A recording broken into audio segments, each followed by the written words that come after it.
Welcome back to the barn, ladies and gentlemen. Very special guest. We got Malachi Sheffield. Went to high school with him. He was one of my football managers. Great dude. Welcome to the barn. How does it feel? It feels good, man. Thanks for having me. I'm excited. Of course. Absolutely. All right, so right off the bat, DK is going to the Steelers. Yep. Him and Kenny Pickett are going to be a problem. George Pickens, but yes. George Pickens, not Kenny Pickett, bro. Yeah, they're going to be a problem. Kenny Pickett's on the Browns. Yeah. They're going to be a problem. No, George Pickens, I'm interested to see how that goes because you got two very physical wide receivers. Very physical. On the same team. Physical on the football field and off it. They're two high-tempered players, so I'm interested to see how that goes. Obviously, you got to find a quarterback first because 100%. I heard Mason Rudolph was coming back. Yeah, no, he did. He signed. Yeah. He signed back with the Steelers. What do you think of him? He's not a starting quarterback. There's a reason he's not starting. I mean, he played a couple games for the Titans last year and he was all right, but he's not. I think they need to bring Russ back. I think you pair. Man, you gonna bring Russ back? I think you pair or Aaron. I like Russ better than Aaron Rodgers at this point, but shit, man, they need to get somebody new. Yeah, but I mean, they pick at 21, and I don't know if there's a quarterback that would fall there. They'd probably have to look later on, maybe Jalen Milroe in the second or third round. That wouldn't be a bad grab. No. I think if you, especially because Jalen Milroe, he's good. He plays the game the right way. He's very fundamentally sound. Yeah, no, he's good. I do like Jalen. He's good. I feel like he gets in his head a lot, and I don't think he has a coach like Mike Tomlin. I don't think he's ever had a coach like Mike. I mean, he had Nick Saban. No discredit him, but Nick Saban for what, a year? Yeah, and Nick Saban's a defensive guy. Yeah, I mean, I don't know. Tomlin might be, but Tomlin I feel like is more understanding of how to run. I feel like you pair Jalen Milroe with a good head coach, he's going to be a problem because there's a lot of Josh Allen with him. A lot of Josh Allen, Lamar Jackson. I mean, he has a big arm. He's accurate downfield. Josh Allen's a bit of a stretch. Josh Allen's his deep ball is insane. Him and Justin Herbert are probably the best deep ball. But look at how Josh Allen started. Like his career started, he was not. Yeah. He wasn't the most accurate guy in the world. So I think you pair Jalen Milroe with a good head coach, someone that can help him with his decision making, maybe help him with the intermediate to short accuracy. It's crazy. I've never seen a player that was like so accurate with the deep ball, but could not throw short or medium at all. Like I've never seen that before. And a lot of that's just you not being able to read the defense. Right. Because where you can fucking heave the ball down there, it's usually a 1-on-1, maybe a 2-on-1. Exactly. But you're trying to thread the needle. It's hard to do. Yeah, so I feel like you get him with a guy. You know exactly where everybody's at. Like Mike Tomlin or maybe the Raiders with them having Pete Carroll now. Oh shit! I didn't even know Pete Carroll went down there. All right, so you get him with a good head coach. I think that he can be. You get him out. Don't do what the Colts did with Anthony Richardson. Don't throw him in. No. I mean, Anthony Richardson started 14 games? I think he started 1 year.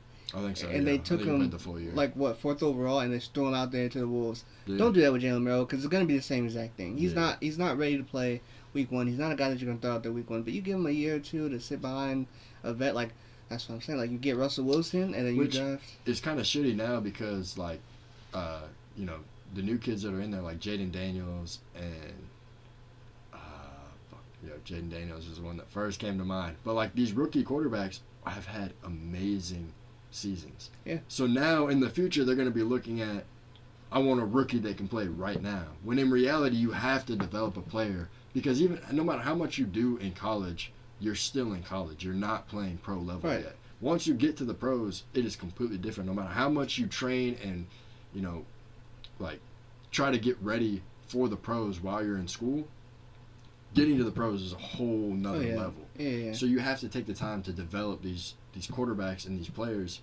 And now the standard is kind of, all right, step up. I think especially now, you look at the Jane Danielses, the Bo Nix. Yeah, there you go. That was the one I was missing off. I can't. Those are my guy, bro. Those are guys that played a lot of college football. Jane Daniels. Bo Nix played 6 years. 61. Yeah, he played 61. He had 61 starts, and that record just got broken this year, which I guess Bo Nix was only last year, but obviously Dylan Gabriel broke that this year. But even Jane Daniels, he started out at ASU. Arizona State, and then Arizona State. Yep. He was playing with Brandon Ayuk.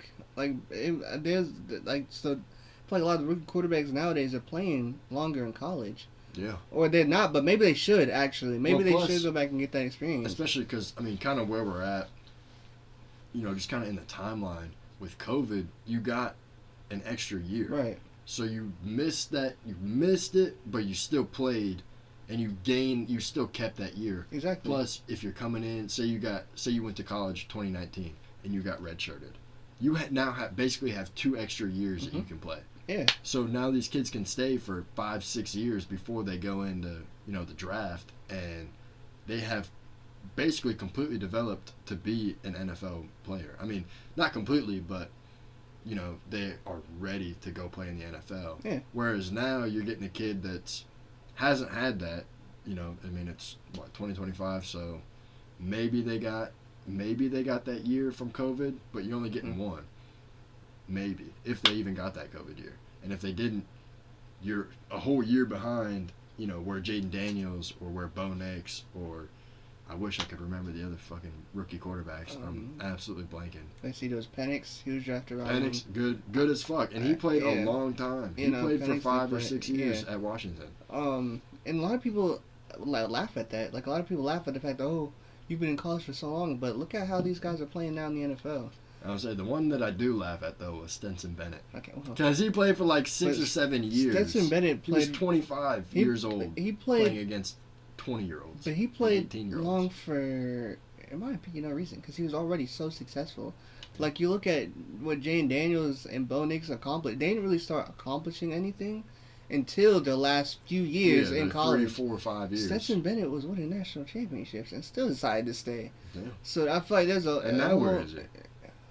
Exactly. I don't even know. Exactly. I don't even know. I think he's still on the Rams. I think it's like the 3rd string because they have Jimmy Garoppolo now. Mm-hmm. But, yeah, so a lot of people used to laugh at the fact these quarterbacks stayed so long in college, but it seems to be the way to go. Like, it seems to be how these quarterbacks are being so successful. It is a good thing, but it's also...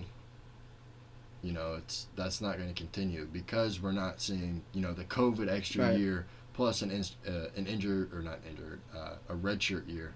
You're only going to get, your 5 years, 4 of actually playing, but you're going to get your 5 years of development, and then you're in the NFL or you're not. Yeah. And once you get to the NFL, you got to be developed as an NFL player. Especially if you're a first-round guy. Like, especially if you go early on. Yeah. They're going to expect you to play fairly soon. Yeah. Like, with the Titans, they have the number 1 overall pick. If they take a Cam Ward or a Shedeur Sanders, I don't think they should. But if they go that route, that guy's going to have to play right away. Like, he's gonna be thrown out there. They're going to be ready. Especially because it's hard to do. Yeah, because the Titans have what? Will Levis, Mayo Man. I think so. My king, my prince. I don't think he was. He wasn't good last year, but I don't know. I think if they don't have the number 1 overall pick, I don't think they go quarterback. I think it's the fact that they have the number 1 overall pick, and it's something that doesn't happen often. You don't get it often. I feel like that. You gotta be the worst team to get it. Yeah, but I'm saying. I feel like them having the number 1 overall pick is what's pushing them to go quarterback more. Yeah, which especially now, it's such a big deal to get a good quarterback, and it's like you can have an all right quarterback as long as you build him for your offense. You get guys around him that can do. Look at Kirk Cousins. Yeah, he's not an insane quarterback, but he can perform really well because he's got a team that surrounds him. He's got an offense that he can run. And he's in tune, like with his team. You know what I mean? Like when he's healthy, yeah.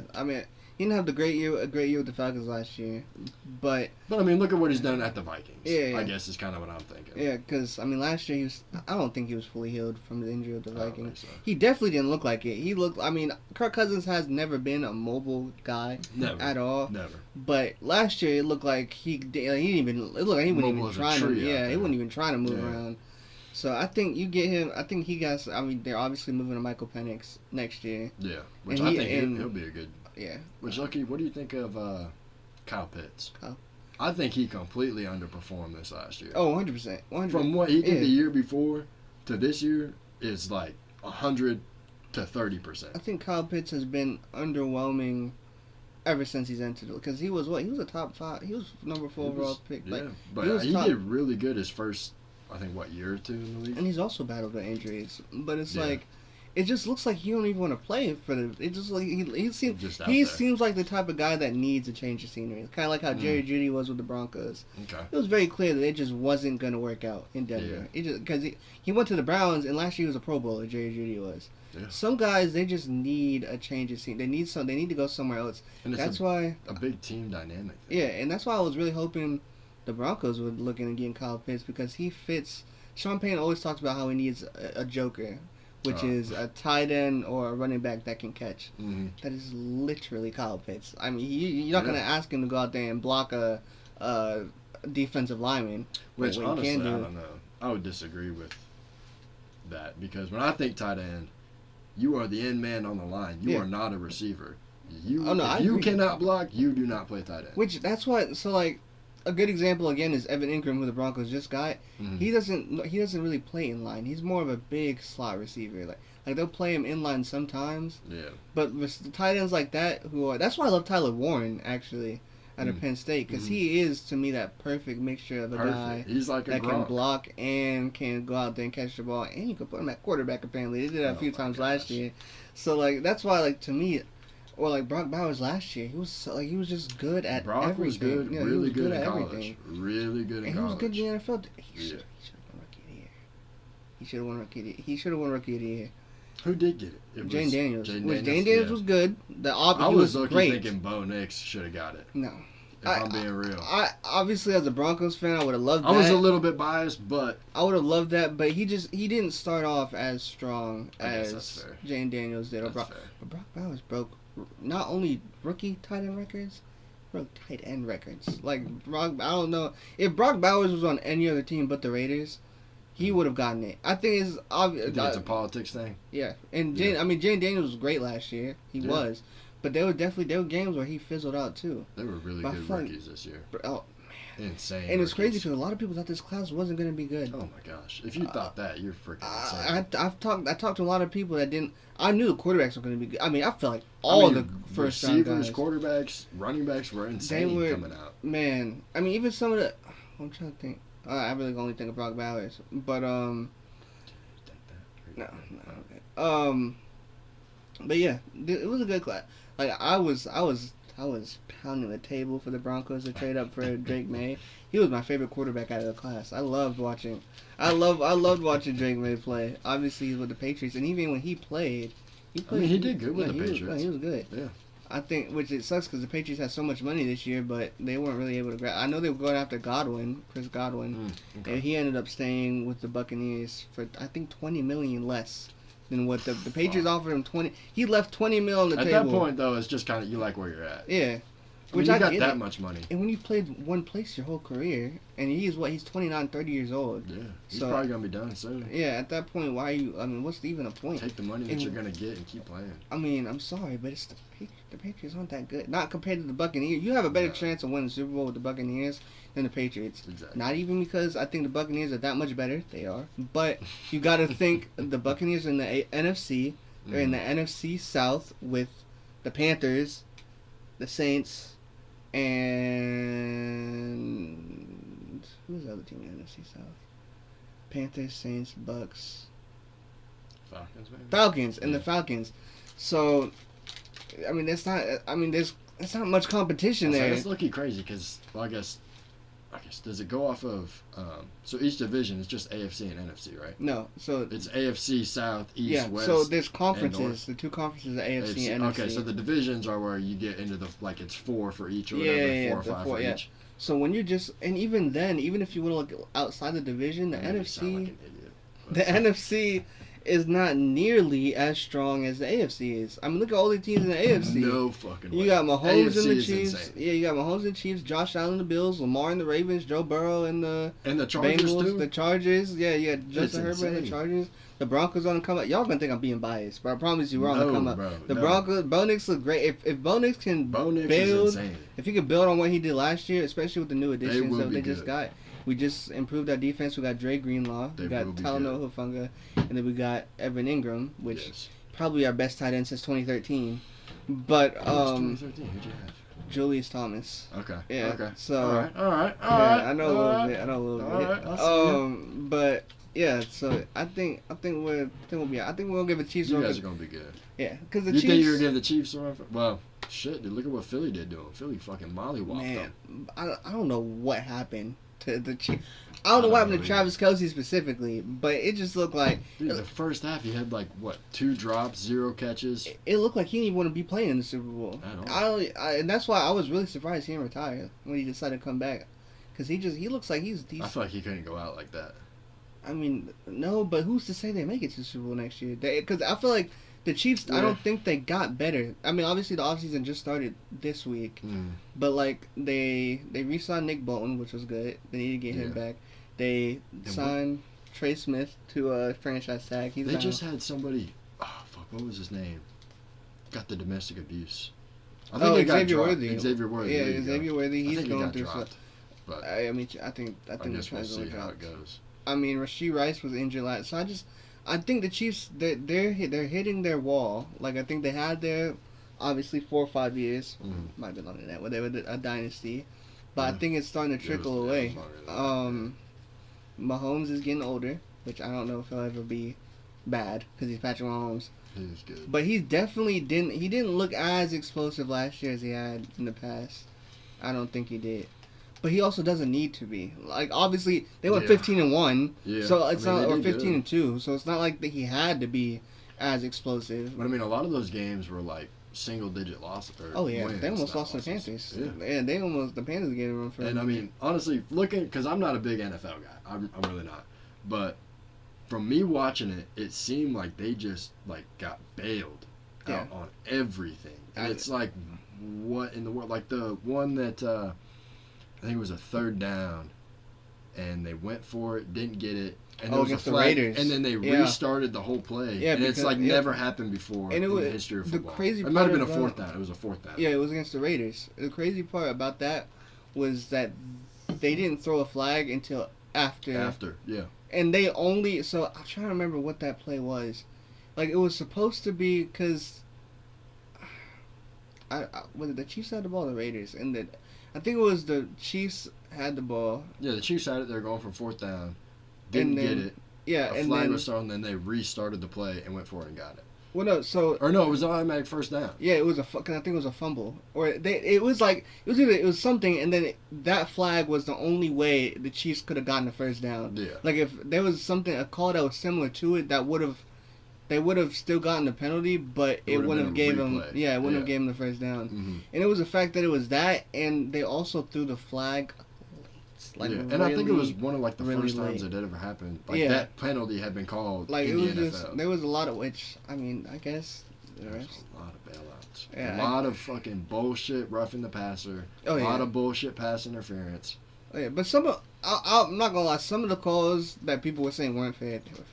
I mean, they were flags. Some of them, yeah. Some of them, they were definitely fans. Yeah, some of them were just people upset that the Chiefs are winning games. Yes. Which is what I like because I'm not big on the NFL. Mm-hmm. So when I can look at it, I can kind of look at it from a neutral perspective and be like, okay, should have been thrown, or that's bullshit. Which I like. And that's what the problem with the Patriots were. Like, the Patriots, they had their fair share of cheating, but there were definitely a number of calls that were deserving. Yeah. That fans were just, oh man. Oh, it's the Patriots. Yeah, it's the Patriots. It's the Patriots. Yeah.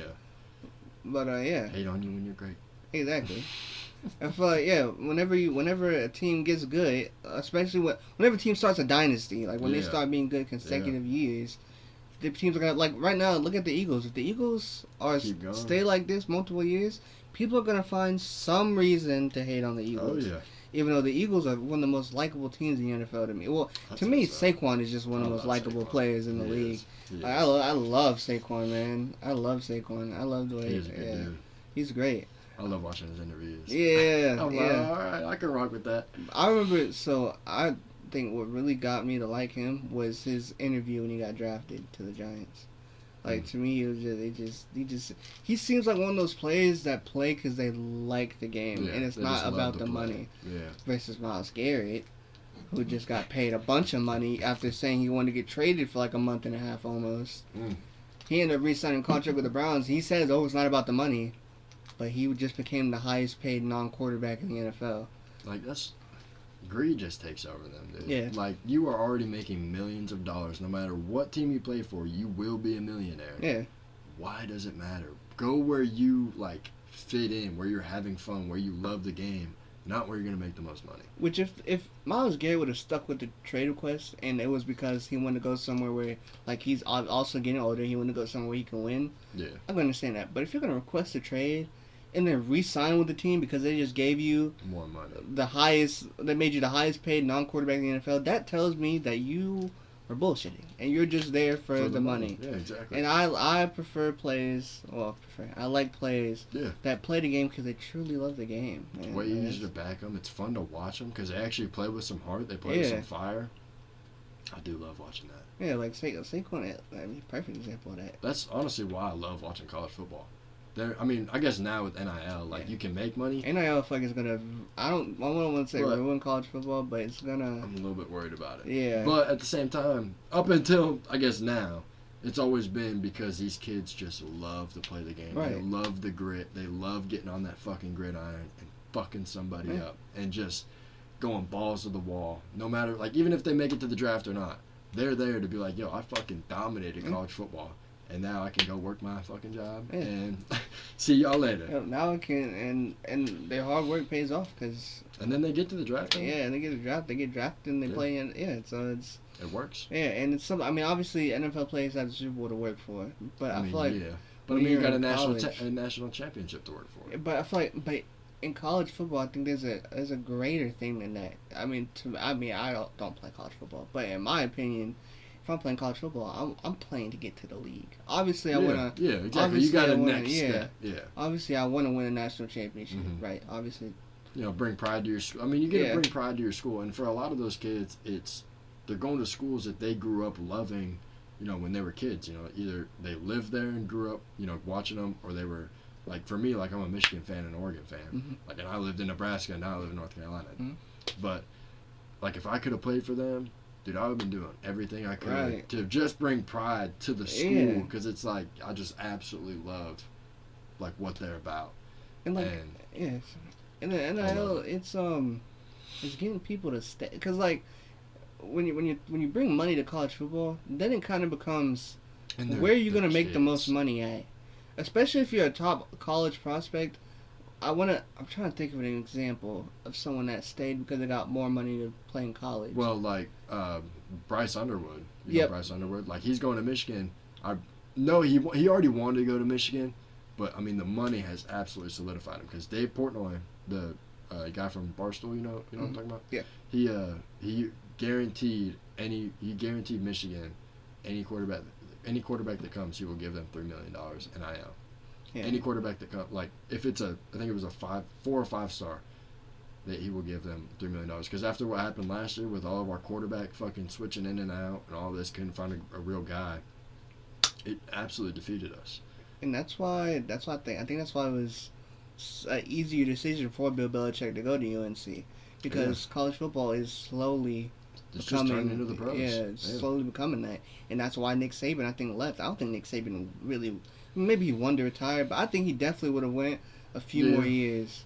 But I think it's just hard to do though, especially even just with the transfer portal. Yeah. That wasn't a thing when he was running shit. You know what I mean? That wasn't a thing. But now you can just bounce between. Because before, when with Alabama and transfer portal, it's hey, you want to win a national championship? Go to Alabama. Yeah. But now it's do you want to win the national championship? Yeah. But this other school is going to give me $5 million. How much are you going to give me? Yeah. So then it becomes just, and I get it. I'm not. I was obviously mad when Nick Saban left, but I completely understand it's understandable, 100%. He didn't last because he was an NFL coach too. I think he was with the Dolphins and the Browns. Yep. And he didn't. He just. He just didn't work. Yeah, it didn't work. So I can see why he would want to leave. Now that it's becoming more a pro style. I always consider that college football a business. I always consider that because you're having to make those type of decisions. But now it's really. But it's really that used to really just be between the conferences. Yeah. It wasn't the schools. It was the conferences for TV deals and that bullshit. It wasn't the schools making the money and the schools paying the players and all that. Now that it's made each school like its own pro team. Exactly. Which is a gonna be a problem. Yeah, I'll give it. I mean, I hope it doesn't, just because like I hope that the kids coming up, still just have that drive and that passion to just play for the school that they want to play for, or get the education that they want to get, and that's why they're going. And it's not because you can go make a couple $1 million while you're still in college. Which there will be. There's always. I feel like there's always going to be. You're always going to have people on both sides of the spectrum. Oh, yeah. But I just hope the majority leans, more for playing for the love of the game and the love of the school that they're going to. But part of me, I know some were talking about off camera when we were talking about guys staying in college longer. Mm-hmm. I feel like if they're offering more money to stay in college, maybe that'll incentivize them to go back to college. Well, it will incentivize them to go back to college, and then that's just going to help them with their development in game. That is true. So I mean, I guess it's not them going back because they maybe want to get better, but it's them going back to make more money. But you're also helping. Yeah, you're also getting more experience and improving for when you do go to the NFL. That is true. So I mean, there's definitely negatives to it because I don't think they're doing it for the right reason. But you're still getting the good out of it, and you're also getting the money. So I think there's plus and downsides to it. Obviously, any college athlete's going to say yes, I want NIL. Yeah. But I don't know. I was a fan for it at first because I thought I was going to be able to get NIL deals for track. But now that I see it in football, and I've seen a couple stories about it, now I'm just like, it's taking a part of football that I like away from it, which is the people that play it because they like the game. It's going to become more of where can I make the most money. Yeah, and it's going to be shitty to see. I mean, you're going to, especially I guess I just think quarterbacks. I mean, I feel like a lot of people think quarterbacks for schools, especially for football teams. But like say you got a good quarterback, like say it's your favorite team, you got a good quarterback. If you're, say you're a Purdue, you're a Penn State, you're maybe a Nebraska, you're Oklahoma maybe I guess maybe not Texas. Texas is pretty good. But, you're kind of one of those mid-level, bottom, maybe not super great, and you've got a good quarterback that's helped building your team. Your teammates are rallying around him. You've got, a good fan base behind him. And then he gets offered more money to go to he's gone. Alabama, Oregon, Michigan, Ohio State. See ya. And you have completely crumbled because now, especially a lot of these coaches, that's what you have to do. You have to base it around your quarterback. That's your guy. You make this offense, and then it crumbles because you don't have your guy. Yeah, imagine you spent all this time, like you had this guy since he was a freshman, and you spent 3-4 years building a roster around him, and then his senior year, Alabama offers him $15 million. Well, maybe not that much, but a lot of $1 million to leave, and then he's gone. And then you spent all these years in the recruiting, in the transfer portal and recruiting, to build around this guy, and then he's gone. You got to pay your other guys too. You're paying. You're giving him his NIL, but you're giving his receivers, his linemen, his running backs, his defense. You're giving everybody their NIL too. Right. Like I think Ohio State had like a fucking $4 or $5 million receiving core. Yeah, it was insane. But they were good though. Like Jeremiah Smith. Still good. Well, I guess they did. But they won the national championship. Still couldn't beat Michigan now. But they won the national championship. They won the national championship. It's watered down because they couldn't beat Michigan. It's not. They won the national. It's still watered down. But it's a rivalry, man. That's like Auburn beating Alabama. It's much more than that. Oh yeah. I'm not a big fan. Michigan Ohio State's the biggest rival in football.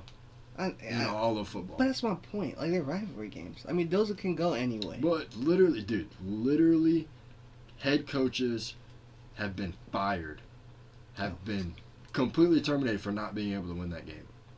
Wow. Like, that is what they base their whole year is based off of playing each other. Okay. Like, that is what they do. Like, you're hiring this head coach, you're getting this quarterback, you're getting these players so you can beat Ohio State, so you can beat Michigan. Okay. It's not to go win a national championship. It's for when we play, we're going to beat each other. It's not about the championship at all. I don't necessarily agree with that mindset, but that's what it's been for the last 120 years. That's crazy. I'm worried. I'm not worried. I'm worried about the big game. Now, that is the big game. Okay. It's literally called their rivalry game is called The Game. Okay. It's the game. Wow. Now, if this would have been them two in the national championship, I don't know how it happened, but if that would be them two in the national championship. Well, I mean, it couldn't have happened. No, because were on the same side. Okay, so if that would have been them two in the national championship somehow, let's say they switched for some reason, and then Michigan beat them, and they're like, okay, yeah, it's a big deal. No, that game is basically the national championship for those two teams. Okay, I didn't know that is a huge deal. I knew it was big. Like I knew the rivalry was big, but I didn't realize it was okay. Coaches will get fired for not being able to win that game. All right. So how does Ryan Day still there, right? Mm-hmm. But they literally after they lost that game until they won the national championship, Ryan Day was on the chopping block. Wow. Okay. He was about to get fired because he lost that game, and then they won the national championship, and they're like, all right, we'll give you another shot. But I can almost guarantee if he doesn't win that game next year, who's gonna be the quarterback next year? Now that Ohio State's quarterback? Yeah, now Will Howard's gone. I don't know. I'd have to ask my brother. My brother's a huge Ohio State fan. Me and my dad are Michigan fans. Oh wow! Oh okay. Yeah. How does Thanksgiving go? It's a lot of fun. How does that go? A lot of shit talking. It's a lot of fun. And now that Oregon Ohio State play, because Oregon used to be like so Michigan is kind of like me and my dad's thing. Like I'm still deep in Michigan. Don't get me wrong, but like Oregon has always been so. And when I was in like 3rd or 4th grade, I started watching Marcus Mariota in high school his senior year, and then he went to Oregon, and I was like, that's my team. Mariota is what made me. I mean, I'm not an Oregon fan, but Mariota is always. He's what made me an Oregon fan. He's always what's made me keep an eye on Oregon. Him and Justin Herbert. Like I love watching Justin Herbert play Oregon. And so back home, you know who Scott Frost is? No. No. All right. So Scott Frost, he was a quarterback at Nebraska, insanely good, and then he went to. He was a coach at Nebraska, and then he was either the recruiter or the offensive coordinator at Oregon. Okay. And his mom was our substitute teacher. So she had met Marcus Mariota, DeAnthony Thomas, all these guys. So I would just sit there and be like, yo, what were they like? Yeah, exactly, yeah. And she was like, yo, Marcus was the coolest dude ever. And I was like, he seems like a dope and I was guy. talking. And then I was finally like, yo, how was DeAnthony Thomas? She was like, he's an asshole. And I was like, no! Oh, man. Because I would watch his track highlights. I'd watch all his highlights. I love watching him play. And she was like, he is an asshole. Damn. And I was like, oh. Man, no, I was so sad when it didn't work out with the Titans, Marcus Mariota. I was a big Marcus Mariota guy. He was honestly the biggest, to me, one of the biggest what-ifs in NFL history. Because really, he was so good in college. So good. Because he was good his rookie year, too, with the Titans. He was so good. But then he got hurt, right? I think he was battling injuries, and then they switched to Ryan Tannehill. But yeah, man, yeah. If he wouldn't have gotten put to the Titans, if he would have gone somewhere else. Oh, like RG3? RG3 to me is the biggest RG3 is a big one. To me, that's the biggest one. What about you, though? What you the biggest what if? Okay. All right, this is what I want to ask you. All right, so talking off camera, what position would you have played if you could play? Now, don't say quarterback, because I know that's what everybody wants to go to. Well, that's a hard thing to do. It's a hard position to play. It's a hard thing to do. It is. I've always said quarterback. That's always what I've said. You've always thought that? I've always said that, and I've had a couple coaches tell me that too. Like Coach Perine, he said that's where he would have put me if I played in his offense. But then, well, he also ran a wing too. That shit pissed me mad. I was like, Coach, I can throw the ball. Yeah, but then Coach Daniels, he always told me I would have played linebacker. I was just saying, would you have been more of an offensive or a defensive guy? I don't know. I would have played wherever I would have played both sides if you wanted me to. Like I think I would have been the type of person I just want to be just on the field. Just to play ball. Yeah. So he always told me linebacker. So I guess I'll go with linebacker. But I would have definitely pushed. Like even when I played flag football, I played quarterback. So I would have pushed for quarterback, but I would have been probably a linebacker or defensive line. I think I would have wanted to play Von Miller's position because that's who I grew up watching. I think I would have wanted to be an edge rusher. Damn, all right. Because I watched a lot.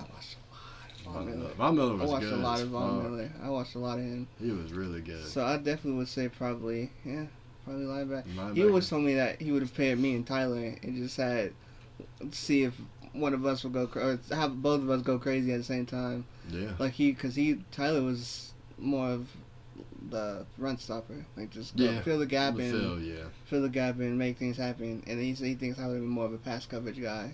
or he thinks I would have been a little bit more football smart than Tyler. Like tell him where to Tyler's go. just fucking run at the brick wall. So like he would be like, Malachi, tell him to go there. Like if you see this, tell him to go. You'd be like Luke Kuechly out there. Yeah. I think I would have been the quarterback of the defense. There we go. I'll mix it. There we go. But there you go. Yeah, I haven't really given it as much thought. Really? No, my simple answer was always, I would have played quarterback. And that's what I was told. That's what I was told. I've also, like, talking to a lot of people that, like, can't play football or, like, have always wanted to but never did. They're always like, I would play quarterback. Yeah. And it's like, you don't realize how hard it is. And that's what made me think about it. That's what made me, like, when you asked me, that's what made me really think about it. Because it's really a hard thing to do. Oh, like, it's easy to, watch it, and even if you can sit there and analyze and understand, it's another thing to do it. Because, like, you gotta memorize the plays, especially like when you get, you gotta do it in high school too, but when you get like college NFL and it's like 15 word long plays, dude, literally, and you gotta remember it word by word. But when you're in the huddle and you're playing a different position, you're just looking for one or two. When you're looking for a quarterback, say 1 or 2 words, and that's what you know to do. That's all it is. So I don't know. Part of me, I think I would have wanted to, but I don't think I would have. I don't think I would have done it. I think I would have been. It's a hard thing to do, and at every level, dude. When I played in college, like, literally, like, in high school is the exact same thing. In middle school is the exact same thing. People do not know what the fuck they're doing, and you have to tell them. They're gonna look at you for answers, and you have to tell them. Yeah, you gotta know what you're talking about. Like, I don't know how. Like when Alex played, I don't know how many times he'd be like, "Bro, what am I doing?" I'm like, "All right, bro, you gotta go here. You gotta do this." And Elijah would be like when he was playing center for me, he'd be like, "What do I do? What do I do?" "Bro, you gotta go here. You gotta do this." And fucking everybody's like, "What do I do?" And I'm like, I gotta know everybody else's and control the play and do it. Why the fuck can't you just remember the one thing you gotta do? I agree. And even it's the same thing in college. Even at D1, the fucking linemen are looking at the quarterback going, "Well, what do I do?" It's like, bro, how the fuck do you not know? You have one thing to know. We have 11. Yeah. You don't know one thing? What the fuck? Well, I would have liked. A lot of people don't like playing, but I would have liked to play. Maybe I'm just saying this because I haven't played football and I obviously don't know what it's like. I would have loved to play on the offensive line too. I would have loved to do it. I mean, from what I've heard, like of the guys that are good at it, they love it. Yeah. They love doing it. I feel like some people I've talked to that have played both. I'd rather play. Like, that's not my. I mean, some people like the defensive line just because you're a little bit more free with your hands. Yeah. Offense, you gotta be tight. You gotta be, structurally sound or whatever. But defense, you can fucking club, rip, swim, push, pull. Yeah, that was my favorite when I played defense. The fucking push, pull. Oh my god, you embarrassed the shit out of somebody doing that. Well, I love D linemen that can master the spin move.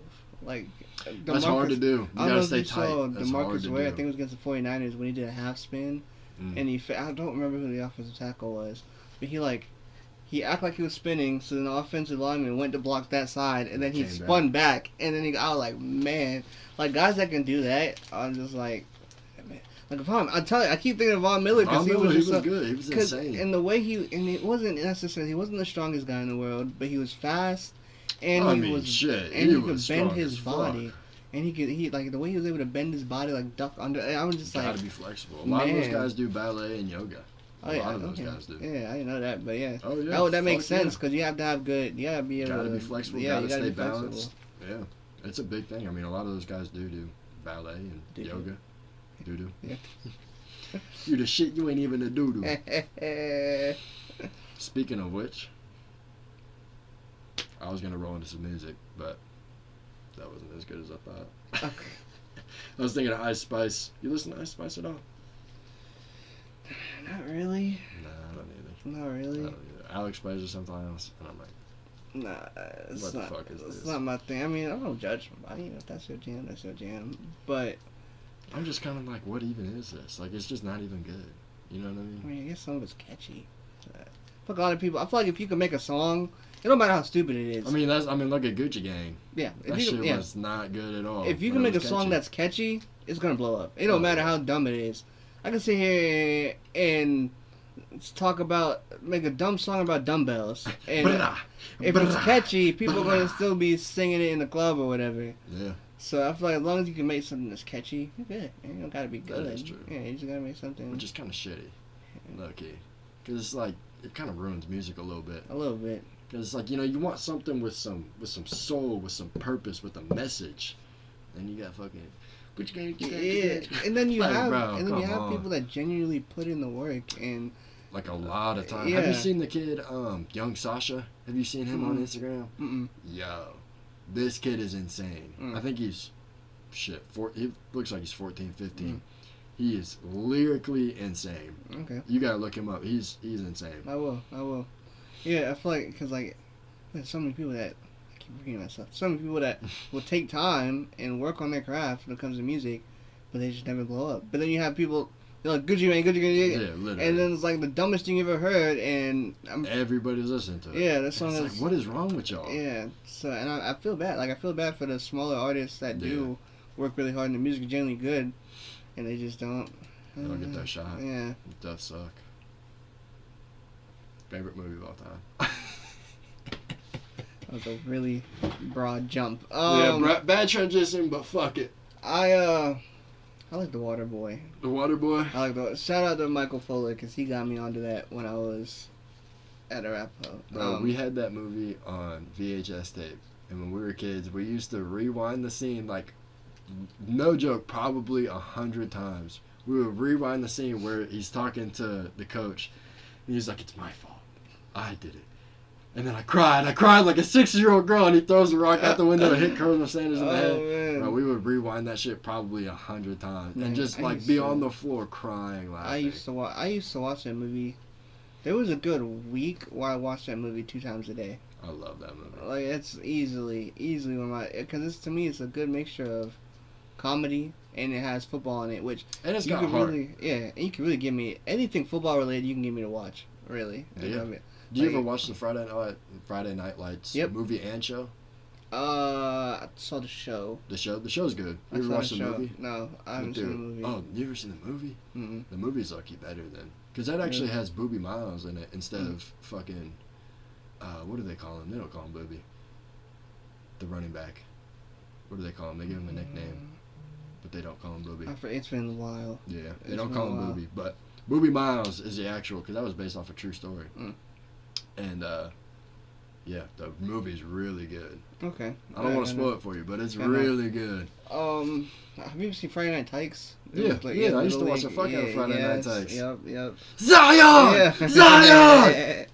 Exactly. I grew up, that dude was hard as fuck on them kids. Yes. And telling them to hurt the other kid, that shit had me fucked up. Like, you don't tell a kid to do that. Or Teddy on lot for the mini Colts. Mini Colts? Yeah, man, that dude was insanely fast. Yeah, or Mizell Miller.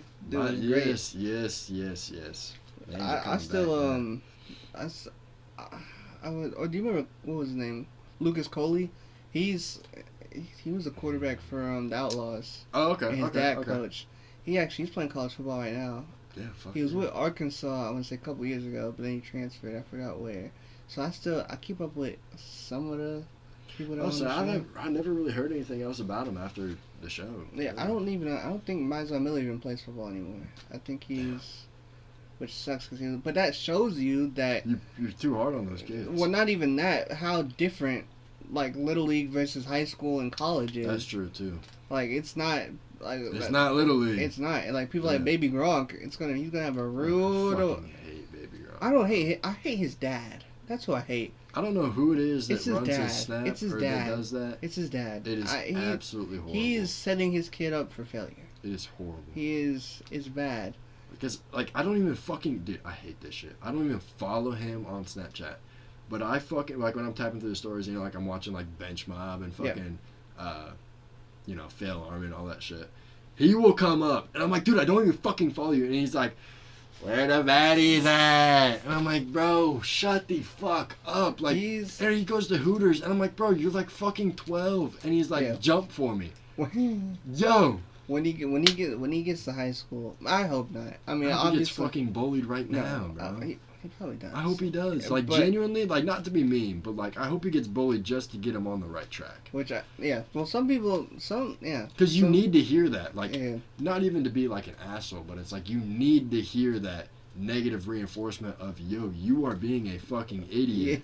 Like, you need to hear that to be like, all right, maybe I am being an idiot, and like, not take it so I guess personally, but being like, all right, I need to stop what I'm doing and do better. And I hope his life goes well. Hope he's successful. I hope he does do better. But if I really things do. But I hate him right now. If things go how it is now, high school is going to be a problem for him. It's going to be a fucking... College will be even worse. In school and in football. High school and honestly, is going dude, to be... at this point, I feel like with how much, like, I guess, internet traction that he has right now, his life is already ruined. And even if he does mature, they're still going to have... I mean, nothing goes away on the internet.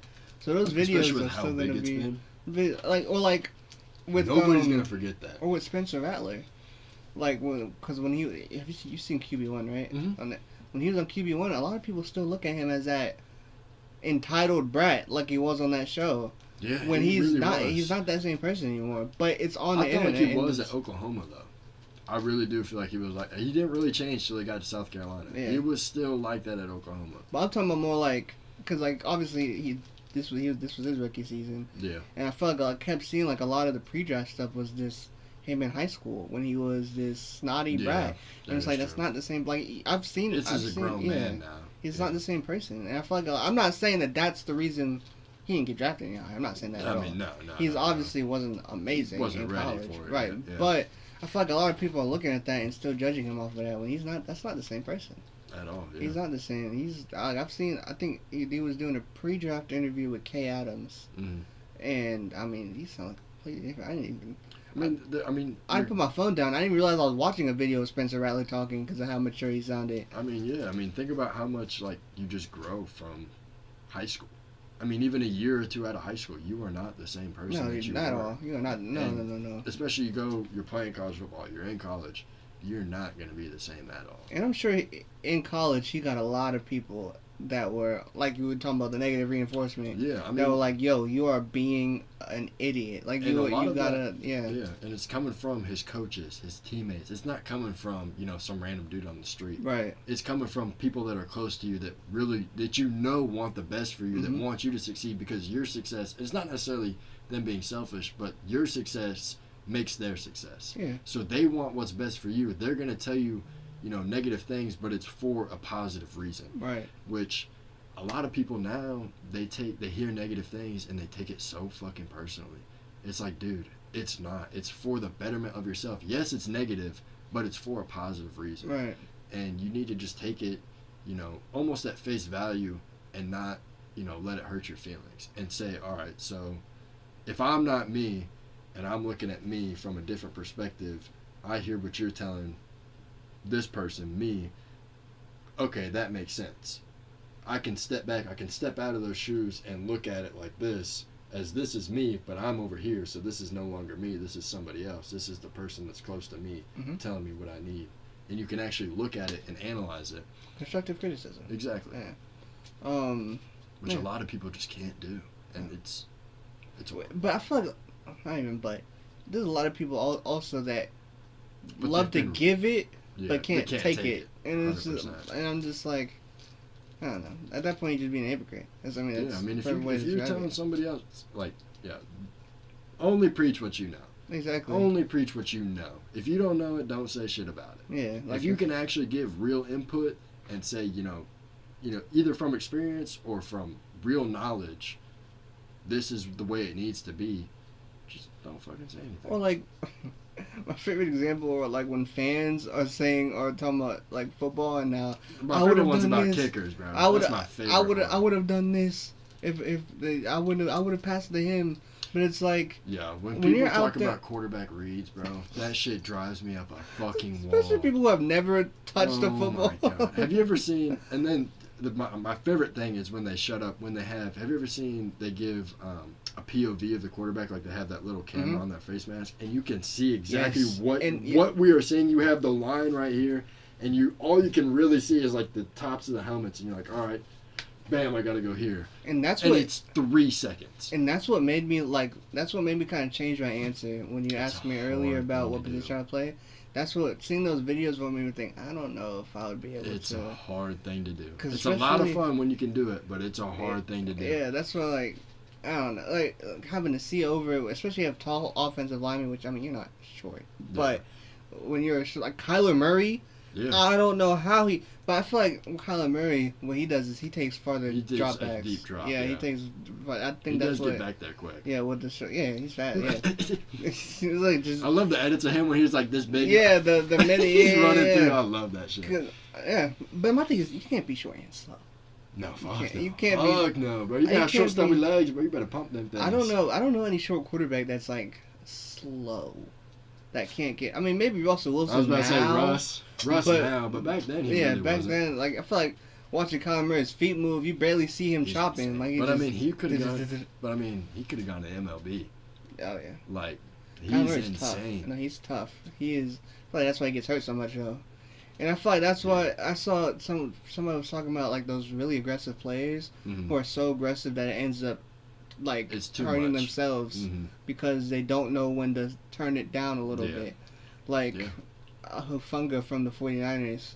Mhm. He's a guy that always plays with such a high motor Mhm. that he ends up doing too much, and then he ends up hurting him. I think towards Achilles or his ACL. Yeah, and I mean, look at these players now, like that are coming out with CTE because they pushed themselves so hard. They just Antonio Brown. destroyed their bodies. Yeah. And now they're facing the repercussions, and it's sad to see, but it's like they went fucking balls to the wall. Which Now I mean, I look at respect you. it. You play. I mean, you yeah, play but it. at the same time, you got to know when too much is too much. Right. And you know, when you're pushing it past too much, and you're already too much, you need to.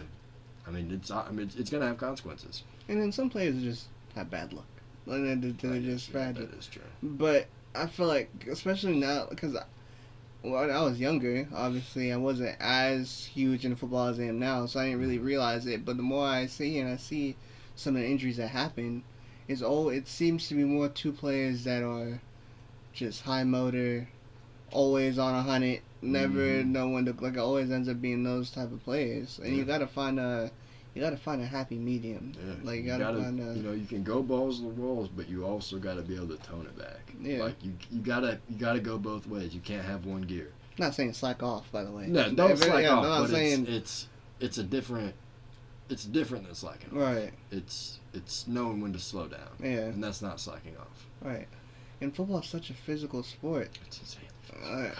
I mean, I'm talking like I played it, but no, but I mean, you were there, dude. I mean, Yeah. you know, like it's not like you're talking with no experience. Right. I mean, not experience, but like no Yeah. knowledge. You know what I Right. mean? Like you've been there. You've been on the sidelines. You've watched a lot of football. Yeah. You know what you're talking about. yeah. So it's such a physical sport that if you're not careful, you're gonna end up.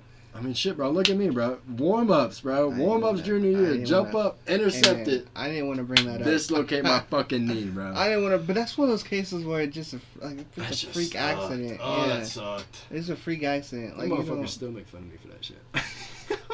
Bro, I was a junior, bro. I was, bro. I was. They be like warm ups though. They be like, I you was don't want to like- see me on warm ups. Because I wasn't there that game, but then when they were like, "Well, he got hurt in warm-ups," I was like, "Dude, what? He throws the ball." I was like, "How did And he?" it was because Lucas quit. I had to play safety. Oh, okay. My I junior remember year. that. My I remember you had to junior play I had to safety. play safety for the half of the season because Lucas quit because fucking Coach Preem was like, and some people would rather be fixing their truck than out here at practice. And I was like, yeah, 100%. And Lucas was like, oh my god. And I'm like, bro, like come on. I Like, he was got just- so butthurt over that, and all of us were like, bro, you're just being a fucking child about So this. see, I didn't know how it happened. Mhm. No one told. All I was told was that you got hurt in warm-ups, Yeah. and literally this whole time till just now, till you thought just I told was me, throwing? I thought you got hurt throwing the football. No, I'm just like, how did he No, dislocate his ankle? No, it was my knee. How did he hurt his Yeah. knee throwing the football? I was Nah. like, how did that even happen? No, we were doing it was the corners and the safety, and we're backpedaling, and Coach Daniels threw it up, and I fucking ran up to go pick it, and I jumped up and landed in like the one fucking hole on that whole field, and like like when you break, I guess. Yeah, when I break my. No, I was about to say like when you jump up and you brace to land. Yeah, totally. Yeah. But then, I have a like- lot of experience jumping Yeah, and falling and yeah, bracing. exactly. Totally. Yeah. So you jump up and I braced to land, but my foot didn't hit the ground yet because it was going in the hole, but my right leg had hit. So Ugh. then I stopped bracing, like, that split second I stopped I can bracing, just and then it hit the imagine- I can ground and imagine went, it. bam, I was like, oh, fuck. I can't was like, oh, imagine God. like I feel it, I but I was like, oh can. God, oh God, oh God. And I was just on the ground. I cussing like a sailor, bro. I was like, no, really. I was like, how did he hurt his knee throwing a foot? I was like, how did that even happen? Dude, I was done. I went over to the sideline. My whole fucking leg was swollen. I was like, man, fuck. I was like, I can't play. I was like, no, I'll play. I went out and I kicked that first kickoff. Man. I kicked. And I fucking picked up the tee, walked off. I was like, I'm not playing. I'm done. I was like, I can't do this. That was the worst. That and when I got hurt in school was probably my worst injury. Actually, nah. Fucking. What happened? What happened in school? I was talking about college. I call it in school, yeah. Okay. But that or dude, the North Duplin one was bad as fuck. When I tore my ACL, MCL, and LCL, that shit was fucking bad. I still have the picture more. My legs it's like that, like my knees fucking out here. This is my thigh, my ankles out here, my fucking knees just cocked out. Man. Ugh. Mm. Injuries are not fun. I should know. Yeah. I should know. I can't walk no more. Yeah. I would say, look, that's not a birth thing, right? No. You got in a car accident? Yeah. How old were you? 15 weeks. Oh. Yeah, dang. Man. Yeah. I you thought you were a little bit older than that. No, I was like 3 months. Oh. See, I honestly thought you were like 3 or 4. I've never been able to walk. Okay. Like I was never been able to. I don't know why I said again, but no, I've never walk been, again. No, I've never been able to. Never been able to stop crawling now. I'm kidding. I'm sorry. Yeah, technically, yeah. I can still do that. Yes. Oh shit! But no, I thought you were a little bit older though. No, man. No. I wasn't even talking yet. Oh. I don't think. No, probably not. Not at 3 months. No, probably not. When did babies start talking? I don't know. I don't have a kid. Oh, okay. Well, no. Fuck no, I don't got no kid. Okay. Fuck no. Like I need that. No, hell no. I'm gonna ask Coach Daniels. I'm gonna be like. I could. Well, no, definitely not 3 months because Alan's baby. How old's Alan's baby? I don't know. I haven't met him yet. I haven't met Carter. I held him, bro. He started really? crying. Yeah, we were over at his house, and Alan was like, he woke up, and I was feeding him, and I was laying there, sitting on the couch. I was talking with Alex and Ryan. It was me, Alex, Ryan, and Alan. And we were sitting there, and I was holding the baby, and I was feeding him, and he kind of started kind of spitting up. So let me take the bottle out, he's let him get it down, and he gets it down, and he's fine. And then I put it back in a little bit, and then he's pushing it away like he doesn't want it. So I'm all right. We're sitting there, we're chilling for a couple minutes, and then he just starts crying. Yeah. And I'm like, all right, I'm trying to rock him a little bit, give him the bottle a little bit, and I'm like, he's not taking the bottle. I'm kind of rocking him. I'm like, all right, Alan, take your fucking baby back. I don't want you crying, baby. He's like, nah, bro, you good, bro. I'm like, yo, I don't want to hold your crying baby. And I was sitting there, I was all right. Alan I held his baby for 15, 20 minutes. It's just crying. I'm like, yo, I don't want to hold your crying baby. And I'm like, come on, please just take the bottle. Shut up. Fucking, oh, shit. But I'm pretty sure Carter's older than 3 months. And he's definitely not fucking talking. Oh, then yeah, no. I think it's 2 years, 2 or 3 years that you're talking. I'm lucky to be alive at this point. Yeah. Easily. Yeah. I was in a car accident when I was in my mommy's tummy. Oh, okay. I'm pretty sure that's why I have this. Yeah, I can't open my hand all the way. I got arthritis in my left hand now. I had arthritis in my hip that I got taken care of. Now what? I think that's because you. Yeah. I was down to bone on bone. And I was like, yo, really? I was like, it hurts. It feels like it's bone on bone. And they're like, there's no way it's bone on bone. Oh, I'm like, yeah, you were all the way down to bone on bone. That's. I was like, oh, shit. All right. Well, at least I was right. Yeah. I don't think that's something you would want to be right about. That's what it feels like, though. And they're like, no, there's no way. I'm like, that's something like, I hope I'm wrong about this, but I feel like it's bone on bone. I feel like something's not right. Yeah, now I'm tied together with a piece of string. Oh, man. I got a piece of rope in my hip. Yeah, fuck yeah. Fuck yeah.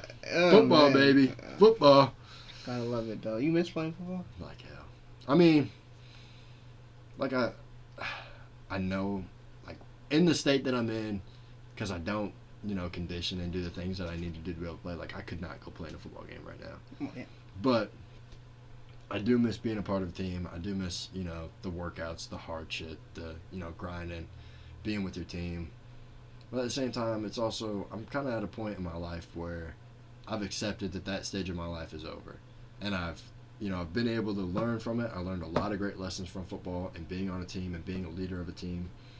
And, I've kind of just made peace with the fact that I'm done. Like, it would be awesome to play, but it's not for me. I'm done. Now, if you let's say, trying to think, how if you were to start conditioning right now, how long do you think it would take for you to get back into like football form? Or do you think that you'll just never be there, even if you condition? Well, really, my hip is what throws me off now. I'd be scared to actually run full speed, because I'd be scared if I'm running and I pull back too far, if I pop it out. Like, I'd be just playing with that fear is what would really throw me right now. But say I didn't have my hip injury and I'm just done playing football. I think I could probably go play in a football game full speed 100% in, give me 4 months. That's not bad. Give me 4 months. It's not bad. Okay. I could do 4 months. Maybe 3. Maybe 3 if I'm pushing it. If I really got after it and got fucking broke the cleats back out, I could probably do it in 3. Because I was thinking, I mean, obviously there's none around here, but like Ronnie, he played in, I don't know if it was JUCO, if it was arena football. Yeah, after high school. It wasn't college. There's an arena team. I know maybe it's not arena. It's semi-pro. Semi-pro. Yeah, he was on a semi-pro team. There's a semi-pro team in Kinston, and there's a semi-pro team that I know of in Charlotte. And I easily could have played for the one in Charlotte, but I was not fucking doing that shit. I still, dude, just the other day I had fucking New Hanover College calling me to play football. And I'm like, yo, I'm not playing anymore. Like, I'm done. Like, I still get emails and calls and stuff, and I'm like, I'm not playing anymore. I'm done. Like, I mean, that kind of hurt, though. Like, having these schools still reach out. I mean, at this point, it's almost kind of a nuisance. I'm like, yo, I'm not fucking going, bro. I'm not playing. Stop calling me about this. I'm done. Yeah, like, it'd be awesome to play, but I'm done. I'm done. I need to save my body. But at least you know when to quit. Like, some people. I mean, that was honestly, I was second guessing playing in college because I've had so many knee injuries, and my concussion my senior year really fucked me up. Like, really, really got to me, and I was honestly scared about playing in college because I was like, yo, if I get another concussion, like, what if I get really like brain damage and get CTE, fucked up? Yeah. Not even like CTE, like actually go basically restarted. Okay. Like actually, a vegetable? Yeah, like actually get fucked up and can't do anything anymore. Like, just because I want to go play football. What if I fucking destroy my knee and I got to get a knee replacement? So then, how did you like cancel those thoughts out to continue to play? Well, when I would think, so I'd be thinking like that, but then, at that point in time, it was kind of like, that's just me overthinking, being negative on myself. So then I really had to, kind of look within, and, I would meditate, I would pray, and just be like, no, dude, you got this. You have worked your ass off. You did. You have these offers. You have this opportunity. Don't throw it away. Yeah. Like, go show them what you're made of. Like, you're not gonna get hurt. Go fucking full speed. Go work out, bro. You're not gonna get hurt. You were going to go fucking shit on these guys. Go fucking show them who you are. And I was like, all right. So, I had to talk myself, kind of not into it, but keep myself from talking myself out of it. So then, when you did talk yourself into playing again, were those thoughts still lingering, or it was just like a complete, I'm doing this, so whatever? It kind of they started to come back my senior year summer. I was kind of like, it was I think the beginning of July. I was kind of like, oh shit, what if I get hurt? And then at that point, I'd already been signed for a couple months, and I was fully committed, and I was in contact and everything. And I went up there for fall camp, and that first day, we were out there and we were all grinding, and we were doing a conditioning test and all this stuff. And so quarterbacks ran at first, and I ran through. I fucking smoked all the other freshmen. It was me, Eli, and Elijah, and fucking cooked those two. And I was like, fuck yeah. And then after that, bro, like, I don't know, like the whole team, you come back off the sidelines, everybody, you fucking talk to everybody. Yeah. And it's like just that team camaraderie. Back in and the it's element, like, you got you guys. Mm-hmm. And it's, even if I even knew, like, I was like, all right, I can hurt my knee one more time. Like, if that were to happen, I'll be okay. I was more worried about my head, but I'm like, at that point it had almost been a year. And I was like, I feel like I'm good now. Like, I was a little bit worried just, because it is a brain. But, like, I was like, I feel like I'm good now. But, getting that team back and being on a team, being a leader of a team, and just showing that I was leading. You know, I fucking went out there and cooked them. Like, I'm here to fucking run shit. Yeah. And it was just gone. I was like, I don't even care if I get hurt. Like, I will fucking do this shit till the day I die, that was my whole mindset throughout high school. Like, I will play till the day my body doesn't work anymore. And looking back, that is a horrible fucking mindset to have. Do not have that mindset. But that was my mindset in high school. Like, I didn't care how many times I got hurt. I just wanted to fucking play football. That's all I wanted. And then I got hurt, and at first I was like, I'm coming back, because I didn't think it was that serious. Right. And then they were like, it's bad. And I was like, all right, that's it. I'm not coming back. Because, I mean, I've made a full 100% recovery. Like, I could go play. Mm-hmm. I mean, there's been people that have had this surgery, the same hip labrum tear and the surgery, and gone back and, like, succeeded in pro martial arts. That's a lot more fucking bending on your hip than playing football. Yeah. And they told me, like, they're like, you could go play once you're done. And, I mean, I'm sure if I reached out, back to Brevard, I would 110% still have a spot there. But I'm done. I'm done. And, like, I wonder how much, like, for the NFL guys, like, I wonder how much one injury does affect you, not only physically on your body, but, like, mentally. I mean, it's a lot. Injuries are hard. And it's more of a mental battle than the actual physical pain. I mean, depending on what it is, it's, a lot of times you have a lot of rehab, but just the fact that you're sitting in rehab, when all you can do is push an exercise band a little bit, when you were just squatting 400 pounds 2 weeks ago, and you can only push an exercise band now, it is so demoralizing to see that your body can't do what it could do just, a short period of time ago. Yeah. It's so demoralizing just to yourself and in your head, but it's just, you got to be able to think, like, okay, that was then, this is now. That happened, and I was able to do that. This thing happened, I got hurt, and now I'm here. I am no longer here. This existed, but no longer exists. That is extinct. I am here now. This is what I can do, and this is what I will do. Not what did I do, what I can do now. So, I mean, that was my biggest thing for getting over injuries. Which, like, I mean, obviously I've never had an injury in football or sports, but it really has changed, to me, it changes my perspective when you think about it, because obviously, outside looking in, you're at least in here, oh, someone tears their ACL, okay, they'll be back next year, their ACL's going to be fine, but I don't think a lot of people realize, especially I didn't realize, that it's also a mental battle. Like, in your head, you're probably thinking, am I ever going to be the same player I was before I tore my ACL? And when you come back, you have a level of fear that you didn't have before, because now you're at a risk of tearing it again and going back through exactly what you just did.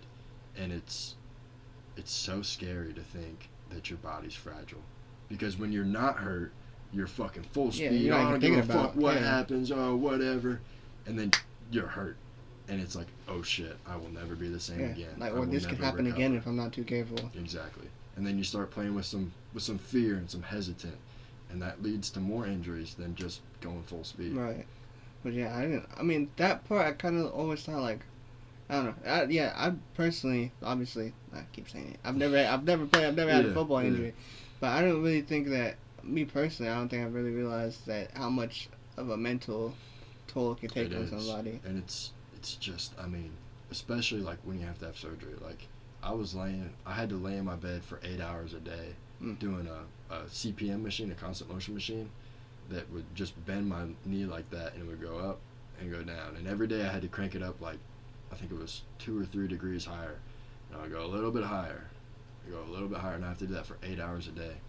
And just laying there in your bed, just rotting when you know what you could be doing, and you just fucking lay there, and it's so fucking depressing. That's how I felt when I was out my senior year for 8 months. That's probably the closest thing I could say I've had to, like, an injury that's kept me up for a long time. It's so Because, like, with being in a wheelchair, that's all I've ever known, so that's not a big deal. Me not being able to walk isn't really a big deal for me anymore. But, like, having to be in bed rest for 8 months to where I couldn't even get in the chair, like, I could, that's the one thing I've known my whole life. Like, it's like with walking, like, if you like, okay, let's say you break your leg or something, and now you're in a wheelchair. Exactly. But when all you've known is walking, that's kind of like it was for me. Mm-hmm. Like, I was stuck in a bed when all I've known was being in a wheelchair. It's like being out for 8 months, not being able to see your friends or see anybody. Yeah. So Or like missing out on, for me, track season. Like, I missed my whole senior year track season. Like, if you would have told me, not saying I didn't try junior year, obviously I tried every year I played. You were state champion in everything that you did? Yeah, but were you 3-time? Would have been 4-time? 2-time. 2-time. I only played my sophomore and junior year. But had I known that junior year would be my last year doing it, I would have had a whole different perspective. Obviously. Yeah. Obviously, I didn't go into junior year thinking that because I had no idea that I was going to miss my senior year. Yeah. But, like, just being away from what you love for that long, for me, that was a mental battle and challenging for myself personally. Because I was like, because especially when it was like, I thought I could have went to college for that. Like, I thought that was something I could have taken with me to the next level. And then for that to kind of be stripped away was kind of like, man. I was like, I didn't think, because track, I enjoyed it. Like, it was something that genuinely made me happy. Because you did, what, shot put, discus, and did you do anything else? I did shot put, discus, and I did the 100 meter and the 200 meter. Oh, shit. I didn't know you guys had, like, races like that. Yeah. Shit, alright. Yeah, so. What were your times? I guess I'm asking like I even know what a good time is for a fucking 100, 200 in a wheelchair. Man, I don't remember. You don't know? I don't remember. I'm sure it's probably on Miles somewhere. So back in middle school, I had to run the 200 meter because one of the guys was out, and it was my first track meet back after I tore my calf, and I fucking came back and ran a 27. I got like fucking dead last. I was like limping. My fucking leg hurt so bad. I was like, bro, why the fuck? You could have picked anybody on this whole team. Yeah. Why did you pick me? Because you have long legs, man. Everyone has long legs can presumably run fast. All I did that track meet was my first track meet back. All I did was jump. Because I did long jump and high jump. Oh. That was all I did. And then you had to run a race? And then they were like, go sprint. I was like, yo. No. I told my coach, I was like, bro, I'm probably going to get dead last. They're like, no, you're not. And I was like, yo, watch me. I don't know. Horrible shit. Especially when, like, you weren't originally supposed to do that, and then you just need a filler. And then it's like, yeah. So, like, your body is probably used to being, okay, once I'm done jumping, I'm good. Well, I ran distance. That's how I tore my calf. I tore it in the last fucking 100 of the 800 that I was running. I went to go fucking take off to sprint that last 100, and I pushed too hard and tore my fucking calf, and then I had to limp. I only got like third, I think, and I was fucking right in front. I had a huge lead. Went to go take off. I was like, oh shit. My coach was sitting like, on the infield right there. And I was on the inside lane, and she fucking heard it. And she's like, oh, shit. She's like, go. But yeah, man. That shit hurts so bad. I miss it. Like, kind of the way you're talking about the team aspect. I mean, track. It is individual, but it's individual, also team. But yeah, because it's team sports. But, like, just being out there around not only just your teammates, your friends, too. And, well, not only that, but around some of the other people and getting to meet people from the other teams. I mean, that was one thing I did like about track. Because, like, with football, I mean, you're up there and you're like, talking everybody. You're like, yo, fuck you, dog. Exactly. Yeah, you're shit talking. 55's a bitch. Exactly. Like, you're shit talking the whole time. But, like, especially, it was cool going against Havelock because I knew a lot of, not a lot, but I knew a few people from Havelock. So it was cool getting to see people that I hadn't talked to since, like, 3rd grade. Yeah. So it was cool being able to reconnect with some of those people, too. Yeah, that's how it was back home. Like, you get to meet kids, and then it's like, sometimes, like, you meet them in, middle school or whatever, 6th, 7th grade, and then you get to high school, and it's like, maybe they didn't run it 7th or 8th grade year, but then they're back in high school, and it's like, oh, shit, what up? I know you. Like, yeah, exactly. But yeah, so it was dope. Track was fun, and, there's not much I wouldn't have given up to do that one last time in senior year. Yeah. I mean, I was right. Man, like, as soon as junior year ended, I was right back in the, like, for me, there was no days off. Like, I was always, because I try to improve each year. Everyone does. When you're playing a sport, you want to get better each year. But, like, I really felt like my senior year would have been. I mean, you were grinding junior year, too. Yeah. Like, in the weight room, you were grinding, boy. Like, I really feel like senior year would have been, I just shattered everything. I just feel like Which I mean, I did. Junior, I definitely improved on my time since sophomore year. That I do remember, and my distances. But like, which is good. I was planning on doing I was planning on doing track during the off because I think they had a winter. No, it was what was it? It was a different season. It was an indoor track. They were doing. There was an indoor track I was gonna do, but then I ended up not doing it. Now I really wish I would have done it because it would have been last year doing it. But yeah. But also you don't know that. Yeah, I didn't. So.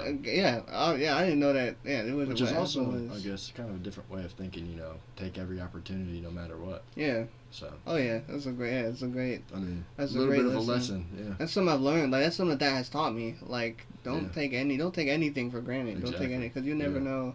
You never know if you'll have the opportunity again. Like you can wash it away, or you could take it right now. Yeah. You'll never get that again. Exactly. So just like I don't know. I would say live day by day, but when the opportunity presents itself, you gotta take it, and you gotta don't think that I can do this later, because you might not get the opportunity to do it again. Yeah, exactly. There's a song about that. It's what the fuck is it called? Oh my gosh, I'm blanking on the song name, but it's like take that call from your mom. Go fishing with your grandpa. Fix up that.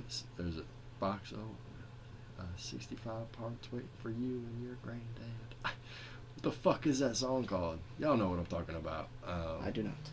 It's 'cause tomorrow may not come.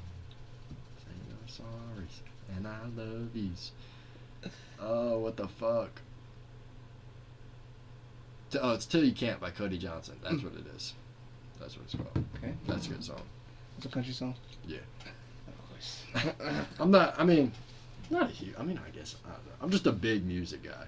I listen to fucking country, rap, alternative rock, 80s rock and roll, fucking like indie hippie music and shit like that. Like I just listen to it all. Gotcha. Because a lot of music, it's the same thing, just told differently.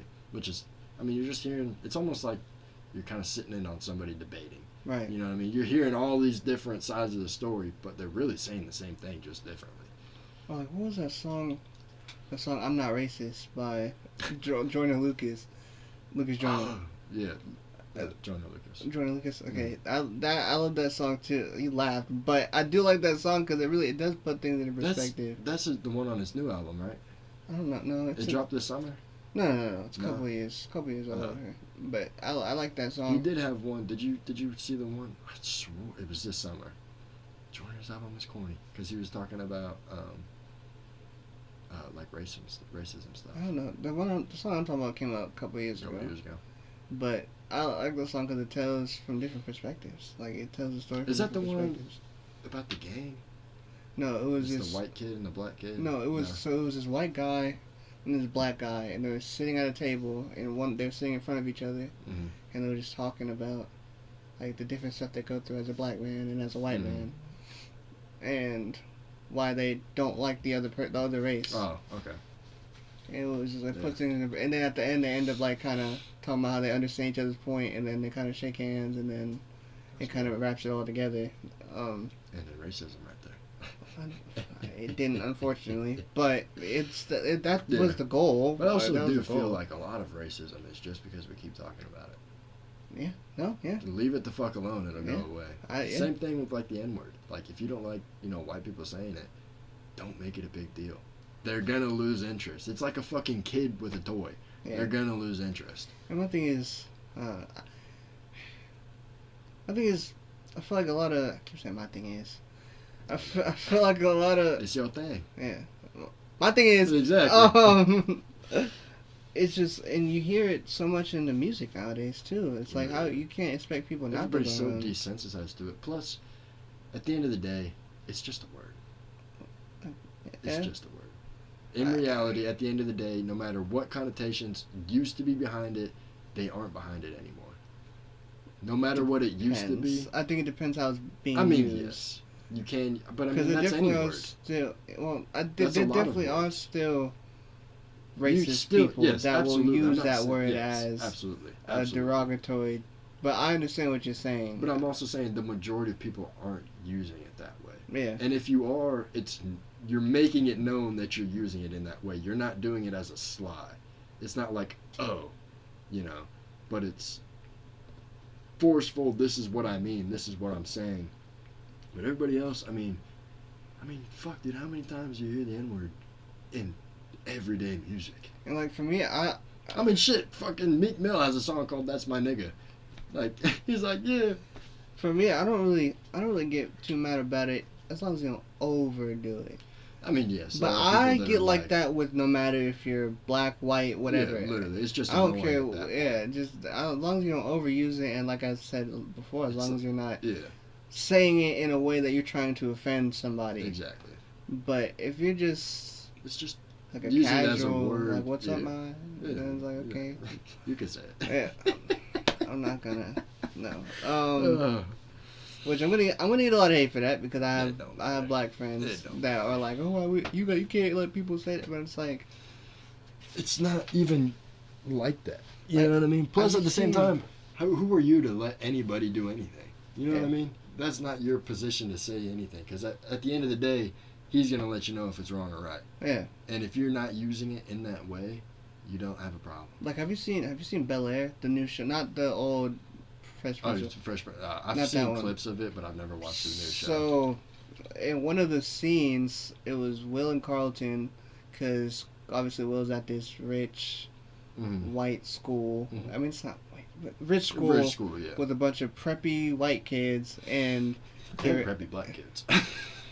Yes, yeah, no, that wasn't bad. But I said preppy white kid because in this instant, it was a preppy white kid. Yeah. My story. I'm about to wrap it up. Yeah. This preppy white kid was singing a song and he said the N-word, and Will got mad, and then Carlton was like, "What's the big deal? Like it's in a song." And then when they got home, when they were talking about it, Carlton was talking about how you don't want people to say that word, but you have rappers putting it in every song constantly, feeding these people this word, and you're expecting them not to say it. Literally. And it's kind of like I agree, but also Will was also from West Philly, where that is will get murdered. Yeah, they are going to take that offensive no matter how you say it.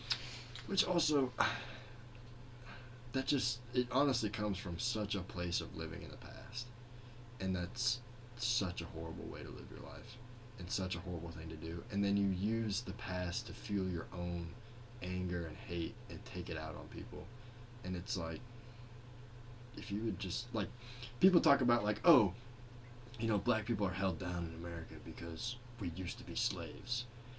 That is just not true. Yeah. Black Americans are at no less of an advantage than white Americans. Like, look across the board, especially with DEI. I'm glad DEI is being taken down. No, you're stepping out my territory because I don't follow politics as much. So DEI is, I actually don't know what it stands for, but it's like a diversity thing. So, like, Kamala is a DEI hire. She only got her position because she was a black female. That is what they were looking for in the criteria, not qualified, not her, what has she done? Is she a good fit for this job? They wanted black female. She fit black female. She got the job. She wasn't really black. She's Indian. Yeah. And that's what DEI is it's just hiring people based off their skin color, not off their merit. And now it's finally being taken away, and people are only going to be hired based off their merit, and everybody's saying, oh, getting rid of DEI is so racist. But it's like, if you're qualified for the position, you will get the position, no matter what race you are. What we don't want is underqualified people getting the job because they're black, because they're Indian, because they're Hispanic. You need to be qualified. Right. Not because of the color of your skin, but because of the content of your character. Which I agree with that. I agree that it should be based off. But the left of... is taking it as, oh, it's racist because you want to get rid of DEI. No, we just want competent people that are qualified for the job. We don't care what race they are. Yeah. We just want the qualified. But DEI takes away the qualified to meet the quota of diversity, which is a problem. Yeah, no, I agree. I think that the right person should get the job no matter what your skin color is. I think if you're black and you're more qualified to do it than another race, then you should get the job. If you're white, most or qualified should thing, get it, no matter what. I don't care who you are, what you look like, who your mama is, who your daddy is. what you've done. If you are the most qualified, you should get the job. And then back to what you're talking about when you're talking about how people are living in the past. I think it also just how you grow up too. Like, yeah, I mean, your parents. If your parents are like that, hate is something that's like taught. Hate and love are two things that are taught. You're not coming out of the womb hating black people or hating white people. Yeah. That's not a thing. Or you're not coming out of the womb loving people. Babies are. Yeah. I mean, you're fucking. Exactly. Well, I mean, I don't remember obviously. I mean, you don't remember, but I mean, you can see them. You know, they're just little bundles of joy. Exactly. I think so. I think a lot of it is just how you grow up, like the household you grow up in, and I think it shows how people act outside of their home. Like, yeah, and I also do feel like it's, you know, not to, you know, shit on your point there, but I also feel like that's a little bit of a cop out, because once you reach, you know, a certain age, you are old enough to make your own decisions, think for yourself. I was mainly thinking of like teenagers. I mean, yes. Obviously, yes. When you're an adult, yeah, you can make your own. At that point, look at how many fucking 30-year-olds are acting like 12-year-olds. Yeah. Oh man, it's ridiculous. Yes. No, that is. And it's like, dude, you are a grown-up person. You need to think for yourself. Right. You need to go out and read something. You need to go out and experience stuff. Get off your fucking phone. Yeah. Go outside. Experience the actual world, not what you're being told. No, I agree. No, I was mainly like referring to the younger people who are still living with their parents. And but yeah, once you're an adult, at that point you gotta start. You can't let anybody. You can't let other people influence your decisions or how you think. Exactly. At that point, when you're in the real world, you gotta start forming your own voices and your own. You gotta start voicing your own stuff. So I agree 100% that once you get to a certain age, that's how I grew up thing goes out the window. Because you're growing up now. You can make your own. You can't say when I was growing up, you're not growing up anymore. You're, just because you were raised that way doesn't mean you have to live that way. Exactly. Well, yeah, 100%. Yeah. Because like I was watching this video and it was, I can't remember if it was a black person who, yes, it was a black person that grew up in a household that hated white people. Like they hated. I think I've seen something. They hated white people. He was talking about how, like growing up, he was always taught to hate white people. Real country dude. I don't remember. He was wearing a cowboy hat, big old fucking belt buckle. Yes. Yeah. He grew up to like hate white people, and then he was talking about how once he got older, he was like, "No, I have a bunch of white friends." Mm-hmm. Like, and it proves that people can change. They just don't want to. And that's like, have you ever seen the? I think it's the most racist town in America. Yes, it's in Alabama or Arkansas. Are you talking about the Gideon? He actually, the white guy likes him, and it's like, that's honestly probably changing a lot of his mentality. And people say you can't teach an old dog new tricks. That dude was in his 70s, and he's over here hanging with a black person. You're not too bad. You're not. You one of the ones I like. Mm-hmm. Like, and so it proves that people can change. Yeah. They just don't want to, or I don't. Too lazy to. Yeah, it's not a want. It's a lazy. Exactly. So it's not want to, fellas. Shout out Coach Steve. Oh man, yeah, man. Oh, shit, damn. What'd I say? Could go for an hour and a half. I don't even feel like it's been that long. Let's see. It's been a minute. You say you want anything else you want to talk about?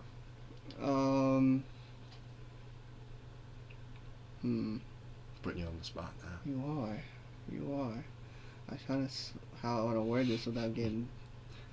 Start out there. I can't do that. Let's dive into some relationships. All right. What you want to talk about? So have you ever been in a relationship? Has it ever actually worked out for? No. So what's the closest to a relationship you've ever gotten? Just like a talking stage, I guess. I don't know, because I don't know if I've ever. What qualifies as a talking stage? Because I don't. To me, I mean, I've talked to girls. I mean, but I mean, you know what I mean. Like moving towards a relationship. Like, what's the closest you've gotten to fully dating somebody? Me, I don't know, because I was never able to tell if I thought we were talking and the other person didn't, or if we were actually talking. So for me, I don't really know. Type shit. Yeah, so I don't really know if I've ever been in a talking stage, or if it was just I thought we were getting close. I feel like if you think you are, then I mean that's good enough. Okay, well then, personally, I would say a talking stage, but I don't know what the other person thought.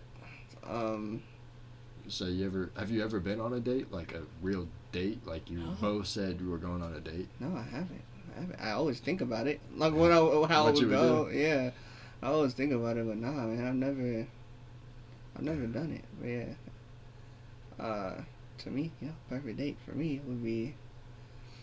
To me, you can't have movies as a first date because you're not really talking to the other person unless it's like a. I have heard that take. Yeah. Unless it's like you're doing something beforehand that requires hanging out, but if you just go to the movies and y'all go home, I mean, y'all didn't talk. Nah, I like doing dinner and a movie, either dinner before or after. Where I kind of like doing it after because you can kind of talk about the movie. You have an easy way to get talking. I'm gonna do me would be like a sunset and a picnic. Picnic. Yeah, bro. Don't. Okay. no hate. Listen, are cool. bro. Listen, bro. Like just watching the sunset or the sunrise at a beach. Even though me and beaches don't go well because I can't get through the sand. Put the fucking traction on there. Yeah, and I don't have track tires. Yeah. But that would be my ideal. Like just sitting down, watching the sunset, talking. Cause I love to talk to people. You're a little yapper. Yeah. I mean, y'all have seen in this hour and a half. It didn't feel like it was this long at all. I thought we'd been talking for like 30 minutes. No, man, you're good.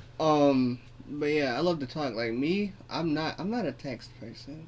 I'm not. Okay. I'm not a text person at all. I'd rather like call me or FaceTime, even if it's like something so simple. Like if I'm. See, that shit drives me up a wall. Okay. You call me to talk to me for 30 seconds, just fucking shoot me a text. Like I do this like if I'm laying in bed. And I need something to drink, I'll call my mom and ask her if she can get me some water. I mean, that's a little bit different though. Cause I don't know. I don't like texting. I'm not. And I always end up misspelling words. Even with autocorrect, I misspell words. So I'm a good speller. Well, I type fast. Like if I'm typing, it's fast. So and I'm not looking. Like I'll be send. Look down. Oh man, I spelled that word wrong. That's crazy. And then that might just be that's a user error right there. It is. But I don't know. Me, I rather hop like me and Joe, my friend, brother. We always it's always like FaceTime every night. No homo. Like we always we're always on the phone every night. Or me and Damien, we're always on the game like a headset. Just talking. Yeah. So it's like. Me, I don't know why I'm like, I don't know. I've always been told I had an old soul, but I'd much rather you call me. Like I'm always, and then I'll always ask before I call you too. Like I'm not the type of person to just randomly call somebody, because then I feel like I might be annoying that person or bothering them. So I always like to make sure, like, hey, you busy? You busy? Like I'll text you. You busy? You free? What you doing? You busy? What you got going on? Yeah, what you got going on? I mean, I don't know how many times like me and Ryan will call each other and we'll just both be in the middle of something and be like, I cannot fucking talk to you right now. Like, bye. And then like sometimes it's just being in people's presence. Like we don't have to be talking. Yeah. Like a lot of my friends, not a lot, a few of my friends will be on the phone. We'll be doing our own thing, but we're still on the phone. Talk like if we want to talk to each other, just say something. Yeah. I'll say that's like so. Me and Griffin, him and I have been lifelong like best friends. Him and I grew up together, and like when we were in middle school and high school, like we would go over to each other's houses and we would fucking like he would sit on his desk or like sit at his desk and I'd fucking lay in his bed or like vice versa, and we would just sit there and scroll TikTok and not even talk to each other. Me and my friend just be sitting there doing nothing together. Me and Damien, I've known him since 4th grade. Mm-hmm. Like my first year at Arapahoe. We've been friends ever since. He comes to my house every Sunday and Wednesday. Like that's our thing. We just chill. Is it like a church thing? No. He's just friend. He comes to my house. I would say just the days seems like a church thing. No. He comes to my house and sometimes we'll maybe watch anime, or we'll just sit there and talk, or we'll just sit there on TikTok, or he's reading something on his phone and I'm playing a game. And he's kind of watching, checking out, see what I'm doing in the back. So sometimes for me it's just being in the presence of somebody. 100%. Like we don't have to be doing nothing. Just being together. Yeah, being enough. There. Yeah. And that's how I feel like it would be, like even if I had a girlfriend. Like we don't have to always talk. Like if you're there, if I just know you're there, cool. I don't need it. We don't got to be talking 24/7 if that's not your vibe. If it is, I will talk. Trust me, I will. We can chat it up. But if that's not your thing, if you just want to sit and chill, that's fine with me too. Like I'm pretty cool with whatever. Like I'm just a nonchalant guy. I'm just a chill guy. Nonchalant redhead over here with one AirPod in. I'm just a chill guy, man. Dude, I literally have my head. I literally have my hands in my pocket. Oh boy. I literally have my hands in my pocket. And just like that dude. Little chill dude. Yeah, no. I mean, I'm more of a, just go with the vibe. Go with the flow type shit. Go with the flow. Yeah. I couldn't know why I couldn't think of the word flow. But yeah, go with the flow type of person. Yeah. Hey, so are you pursuing any ladies at the moment? No.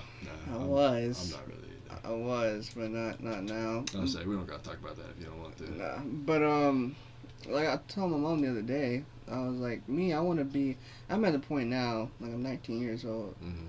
I feel like in high school I want to date somebody, but now I'm to the point where my next relationship I want to be my last. Exactly. So I want to be in the right situation financially, mentally. Plus, I also feel like a lot of that. So putting yourself in those positions. As you're doing that, you're also going to find other people that are putting themselves in that position as well. So as you're going down this path and getting to where you want to go, you're also at the same time doing the same thing that you want to do. So I feel like once you're in that position or working towards that position, you're going to meet somebody with similar goals that wants the same things, and you're actually going to bond instead of just being like, oh, okay, I'm going to take you with me now. Yeah. And it's like, it doesn't work because she wants to go her way, you want to go this way, and you're trying to pull her along, she's trying to pull you along. You get stuck in a standstill. Yeah. It doesn't work. So, like, for me, like I was saying, I was telling my mom, I want to make sure I'm in the right situation for myself. Like, I want to make sure I have the money to take care of somebody. But also, a lot of it's not even money, dude. You got to have a good head on your shoulders. Yeah. You have to be clear-minded. You have to be able to assess situations because your relationship has nothing to do with money. The bond that you have with another person has nothing to do with money. You have to be able to, if an argument arises, you have to be able to, settle it, calm it, be level-headed, be able to, share and experience joy and love and passion and, find your peace with somebody else. And it's not about, your bond has nothing to do with money. Right. Like, I understand where you're coming from, like, with the money, but it's also, you have to have your mind right before you can really love somebody. Because you got to be able to love yourself before you can love somebody else. Right. That's the big one. That's the big one. That is the big one. If you can't love you can't love anybody. Yeah, that is the big one. I was really forward to. I think I worded it wrong. Like I said, I want my last relationship to be my last to where I can start a family. Yeah. And that does take money. Having a kid. So I want to make sure that. Obviously, I guess I am living in a van down by the river. Exactly. Obviously, I'm still young, so I don't have to. I'm not worried about having a kid right now. Absolutely. But I want to be in a position where, if that were to occur, I'm not sitting here. Oh my God, how am I going to take care of this kid? Yeah. Not that I'd be fucking or anything, but it's you just never know. Yeah, you just never know, man. So I don't know. I'm not looking. I think. I spent. Plus, I also feel like the best love comes when you're not looking. That's what my friend told me the other day. They were like, I found my partner when I wasn't even looking for nobody. I say my best relationship happened when I wasn't even looking. And then I talked to Damien. He was like, dude, I'm always looking for a girlfriend. And does he have one? Yes, he does. He has one, and he's always looking. Yeah. Oh boy. So then it's like that's no bueno. So then it's like, okay. So because like when I told him that, when I told him, my friend told me, I was like, that's bullshit. He was like, that's bullshit. Because I'm always looking for. I'm just like, But it's not the best love, obviously, if he's looking for something else. Oh no, his girlfriend, him and his girlfriend happy now. They're happy. Oh, you just said he was always looking. Well, he was always looking when he didn't have a girl. I'm saying like he never really. It was never like a stop and focus on you type. Yeah, it was always. All right. One relationship, break up, on to the next. Yeah, I'm cool off that, man. Like, I've been single for, like a year. Really? Yeah. I've been single for 19. Single for 19 years. I'll say when me and my other girlfriend broke up, I was single for 8 months. And then I started dating Diana. 19 years. 19, I'm just saying, not that like, but 19 years is a long time, man. 19 years is a long, but I don't know. For me, nah, fuck it. I'm gonna dive into it. We here. Well. For me, it's like, when it comes to girls, especially in my situation, with being in a wheelchair, I can never tell if it's like true, like I fuck with you, or if it's I feel bad for you, or I want to look good in front of other people. Not saying that this has ever, well, maybe it hasn't, I don't know, but not saying that also, I know people who have done that to me, but you just don't. I just never am able to tell if it's like genuine or if it's oh, he's in a wheelchair, I have to be nice to him type of situation. So that for me has always been the hardest part. Yeah, which is a lot of things. You know, you gotta take it at face value. You can't let you're overthinking. Oh, maybe they're just doing it to look good. Maybe they're just doing it because they feel bad for me. Maybe I overthink heavy. No, exactly. I overthink heavy. That's this book, bro. This book for real. Fucking you cannot do that because you will derail your own life by your own thoughts, and in the reality of what's happening isn't what's happening in your head. And so you've created this alternate reality that's just not true, and now you're destroying yourself over something that is just not true. If you take all of that out and you look at face value, you will be so much happier. You will be so happy, and you won't even, and then like say you are thinking about it. If it's something, obviously I would hope that if you're thinking about, relationship with this person, that you would feel comfortable enough to ask. Yeah. If the thought occurs like, all right, so I'm thinking about this, like, and it doesn't even have to be like an accusing thing, which a lot of people take it or, can't present it in a way that's not accusing, but a lot of people take it as accusing.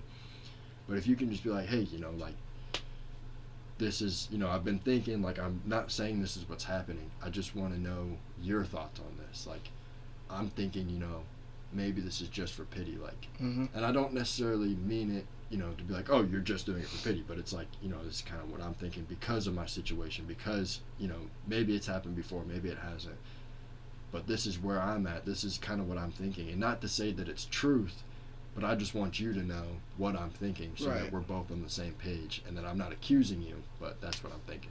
And like my last situationship, they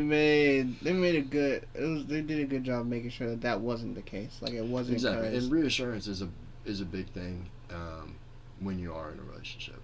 Like you do gotta let the other person know. Which I'm bad at it. I really am, because I feel like, say I say that you're pretty or that I love you. Mm-hmm. I have told you that. Yeah. Why would that change? Yeah. Why do I need to tell you 30 fucking times a day, oh, you're so beautiful? But it's like, you know that I think that you're pretty, otherwise I wouldn't be with you. You know that I love you, otherwise I wouldn't be with you. And it's like, why do I need to keep telling you? But then at the same time, it's also, you have self-doubt. I have it all the time. Like, I have self-doubt. I have, overthinking. And, you got to be your best friend. You know what I mean? So when you're getting down on yourself, you got to be your best friend. Yeah. Because nobody else is going to do it for you. Yeah, At the end of the day, you only have you. Yeah. You only have you. Which, it's a tough mindset to grasp, but at the end of the day, you only have you. And you and God, what I was gonna say was that, like, when it comes to, like, the wheelchair thing, if you, like, tell me once that, like, that's not, like, I actually fuck with you, 9 times out of 10 that's gonna be enough for me. Like, I'm not the type of person that I constantly need you to tell me this. Exactly. Like, and I guess I've never asked and a lot of times, I was talking to. Like, for you, like, just knowing and talking to you, like, just a clearance. Yeah. You know what I mean? Just clear the air. And it doesn't have to be a constant, oh, I need you, blah, blah, blah. Just clear the air. Which I find that I ask my friends this way more than I ask any girl I'm talking to. Like, maybe my friends with me because I do. Like, yeah, bro, I'm only your friend. Yeah, like, I feel like I asked that, but then, like, this last situation I was in, it changed my whole perspective. Like, it's like when she was like, no, it's not just because you're wheelchair. I was like, huh. Because no girl has ever told me that. So then just to hear that, I feel like my confidence went up a little bit. It gives you another boost. Yeah, so it's just like... Which is good. Like, you're you're a nice, attractive guy. Okay. So, no homo, but... Pause. But yeah. Reasonable. Yeah, okay. But no, I appreciate it. But yeah, so like once she told me that, I was like, huh? Maybe I have been doubting myself a little bit too much. Like maybe there were opportunities I had missed out on because I just thought, oh, she wouldn't date somebody in a wheelchair. But I say that because I wouldn't date somebody in a wheelchair. Yeah, I guess. I wouldn't. You wouldn't. I mean, just because I'm not saying that we have to be different, but it's like I know what I have to do when it comes to being in a wheelchair. Yeah. So it's like, like you couldn't, you wouldn't be able to take care of each other. Exactly. If you're both Exactly. Yeah. Thank you for saying that, because I was about to word that in a way that sounded so badly. I'm talking about but that is exactly it. Yeah. How am I supposed to take care of you if we're both I'm? Yeah. How exactly? Which there are definitely. I mean, there could be a way, but it would be extremely and there is. hard. There are people that are both in wheelchairs. I mean, yeah. And there are people that are really independent that can do everything themselves. I'm not there yet. Mm-hmm. Yet. It's hard. Big I mean, word. It's hard. Extremely. But I'm not there yet. Important word is yet, because that's obviously the goal. It's coming. Is to where I can do everything myself and move out. Hope I'm looking to move out here, couple, hopefully. But I'll say, what would be the process of doing that? Like, have you looked into it like that?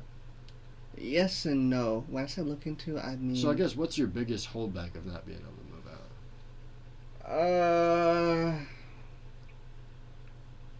You don't got to be graphic if you don't need to be. I'm trying to find a way not to be graphic here. Is it like bathroom stuff that's you can't do on your own? Yeah. That was probably that bathroom is stuff. Yeah. That's a bit. That's something that we're working on. Like so, we were working on that before I was on bed rest. So that was something that we had planned on doing, but then it got held back because I was stuck in the bed for 8 months. Yeah. So really, had that not happened, I probably would already be there, and I probably would be able to go to a university right now, which is another reason why I couldn't necessarily go off. Are you able to shower by yourself? Yeah. Or no, you can shower, but it's just like using the bathroom. Yeah. All right. Man, it's not.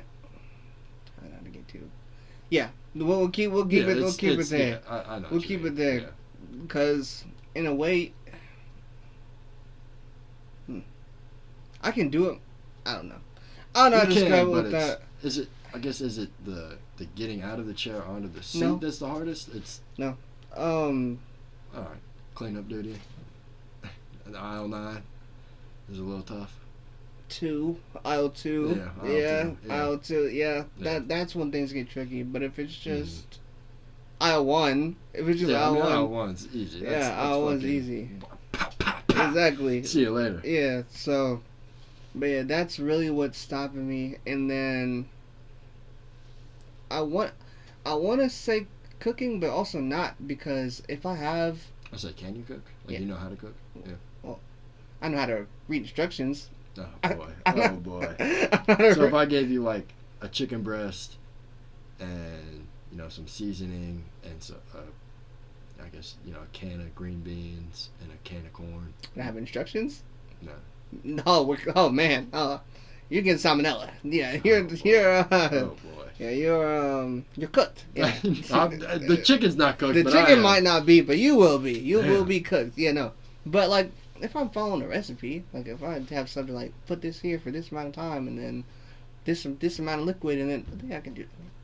Yeah, it's just following directions. Yeah. But yeah, if you just gave me a bunch of items and said cook me a full course meal, I mean I cook your ramen. Cook your ramen? I can make you eggs. I can make you pancakes. All right. Out the box. Out the box. Make you pancakes out the box. Hungry Jack. but yeah. Hungry Jack fucking boxes are good. Yeah. You ever had Hungry Jack? What's your go-to pancake mix? So we get when I make pancakes, we get the pancake mix that's in like this. I don't know if you've seen it. It's in a bottle. It's like a ready. You just pour liquid in it, shake it, and then you. Oh, it's in a bag? No, it's in like a. It's like a bottle, like a yellow bottle. It's like Easy Mix. I've never heard of I think it's Easy Mix pancakes. But if someone else making it, which is 9 times out of 10 the case. Yeah, Hungry Jacks. Hungry Jacks the shit. Yeah, Hungry Jacks are good. You ever had the Kodiak, the protein? No, that's something I want to try though. Those are good. I do want to try one of those Kodiak protein waffles. So Marcus, or pancakes. Marcus used to be like I think he still does. I mean, fucking wrestling at State. I think he still does. But he used to be huge on those. And there was one night like I was just fiending for him. We were out at his house and we were, doing what we do, getting how we get. And it was like 2:00 in the morning and he's making these things. Bro, I'm laying on his couch, like with my head back, and he brings them to me and I'm like, yo, you're a savior. And I'm like, fuck yeah, bro. I start eating these things dry. Yo, almost choked to death. They were the driest pancakes I've ever had, but they tasted so good. Like, I was past the point of using syrup. If I use syrup, it's getting everywhere at that point. I was just grabbing that pancake and shoving it in my mouth. But yo, I choked that fucking thing down. It was the best pancake I've ever had. But breakfast food late at night is French toast, waffles, pancakes. Rank them. You said French toast, waffles, pancakes. I'm not a French toast guy. All right, so that's gonna end our episode.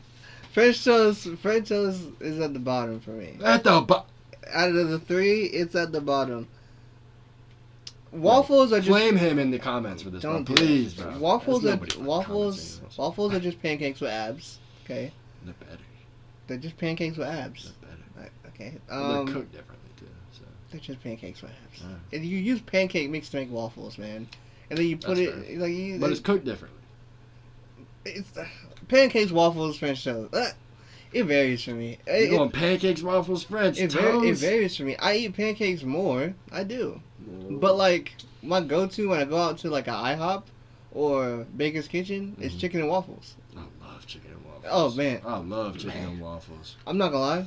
That's the only thing I get when I go to IHOP. I've never had IHOP's chicken and waffles. Really? Bro. Barca, I guess it's not Barca's anymore, but it's the Mighty Minnow now. But right over here, you ever been there? No. No. I haven't eaten at any of the restaurants down here. Oh, really? I don't come down here a lot. Damn, I thought you were lucky came to Orion quite a bit. I thought you came fishing here. I mean, yeah. Yeah, but that's it. Just fishing. Yeah, and then it depends. Like, if I go with Ronnie and Riley, then I'm down here. But, like, if I'm not with them, we go to a spot, you know where... I mean, you got a hell of places to fish over in Reelsboro. Yeah. I mean, everywhere in the county. Fucking Reelsboro, son! I see exactly. Everywhere in the county there's places to fish. Yeah. But, you know, I haven't eaten down here, but, yo... Have you ever had silos? Mm-mm. So, Mike. I hear good bro. Yo, you are missing out. For real. What time they close? 9. Damn.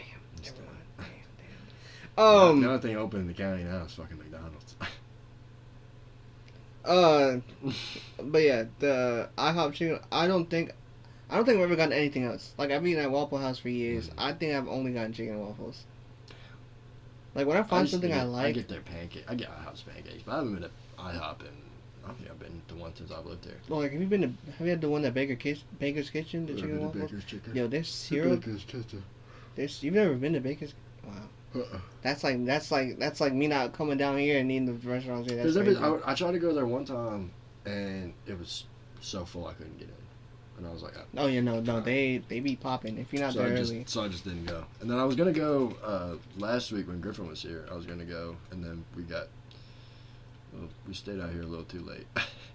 Slept in. This syrup is amazing. They have this like butter syrup. Some of the best syrup I've ever eaten.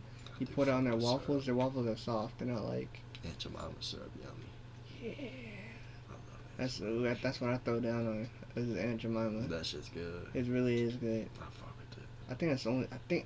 And the one with like the little bear on the top of it. I don't know what the fuck it's called. It's got a little bear face on the top of the cap. Yeah. Is that Hungry Jack? I don't want to say it is because it might not be.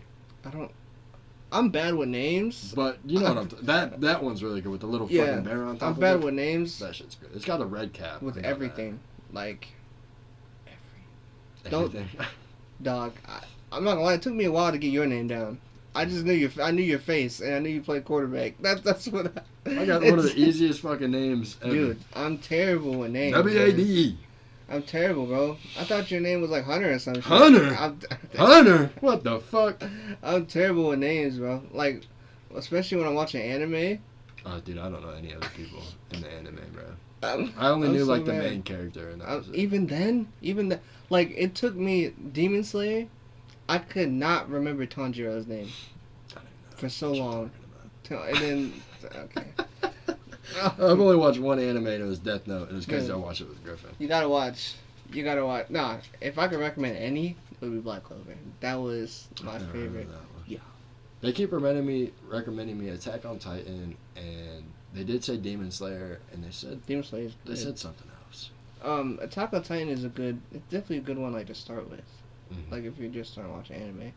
At least that's what I've been told. I'm really I got you. gonna be. Okay. We can keep going. But yeah. Yeah. I'm just not big on anime. I don't know. I never got into it. My brother's big into it, but I never watched it. He would be watching like Naruto. I'd fucking come home from school and be like, yo, what the fuck are you watching, bro? Because he would watch it in Japanese with the English subtitles. And I'm like, bro, what the fuck is this? I walk in, he'd fucking turn into the Nine Tails or whatever. I'm like, what the fuck is this, bro? Not Dragon Ball Z. But Dragon Ball Z is not bad, which I never thought of that as an anime. I always thought of that as a cartoon. because it always came on Cartoon Network, right? Yeah. I would watch it as a cartoon. I watch fucking Dragon Ball and then I watch Sonic. I'm not fucking thinking this is an anime.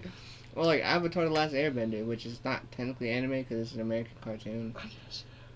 But I guess so, yeah. I don't know. I've got some. I just feel like they're cartoons. Like the animes are the animes, but then I feel like they throw a lot of. I'm not. Avatar to me was weird because it had anime vibes, but it was very obviously American made, Cartoon, which yeah. wouldn't be considered an anime. At least not the hardcore one. Technically, anything that's animated is cause that's what anime is short for. Yeah. It's animated. It's short for animated. But yeah, I'm just not big into it. But sure. I guess. Damn. Fuck it. This is the longest podcast I've ever done. dog. It don't feel like we can. It doesn't feel that long, but here we are. All right. You good to cut it there? All right, we'll cut it there. All right, guys. We'll cut it there. We'll see. I don't think I'm going to break this into 2 parts. I'm just going to fucking roll with it and let it be one. I don't give a fuck. All right, but yeah. I'll see you on the next one.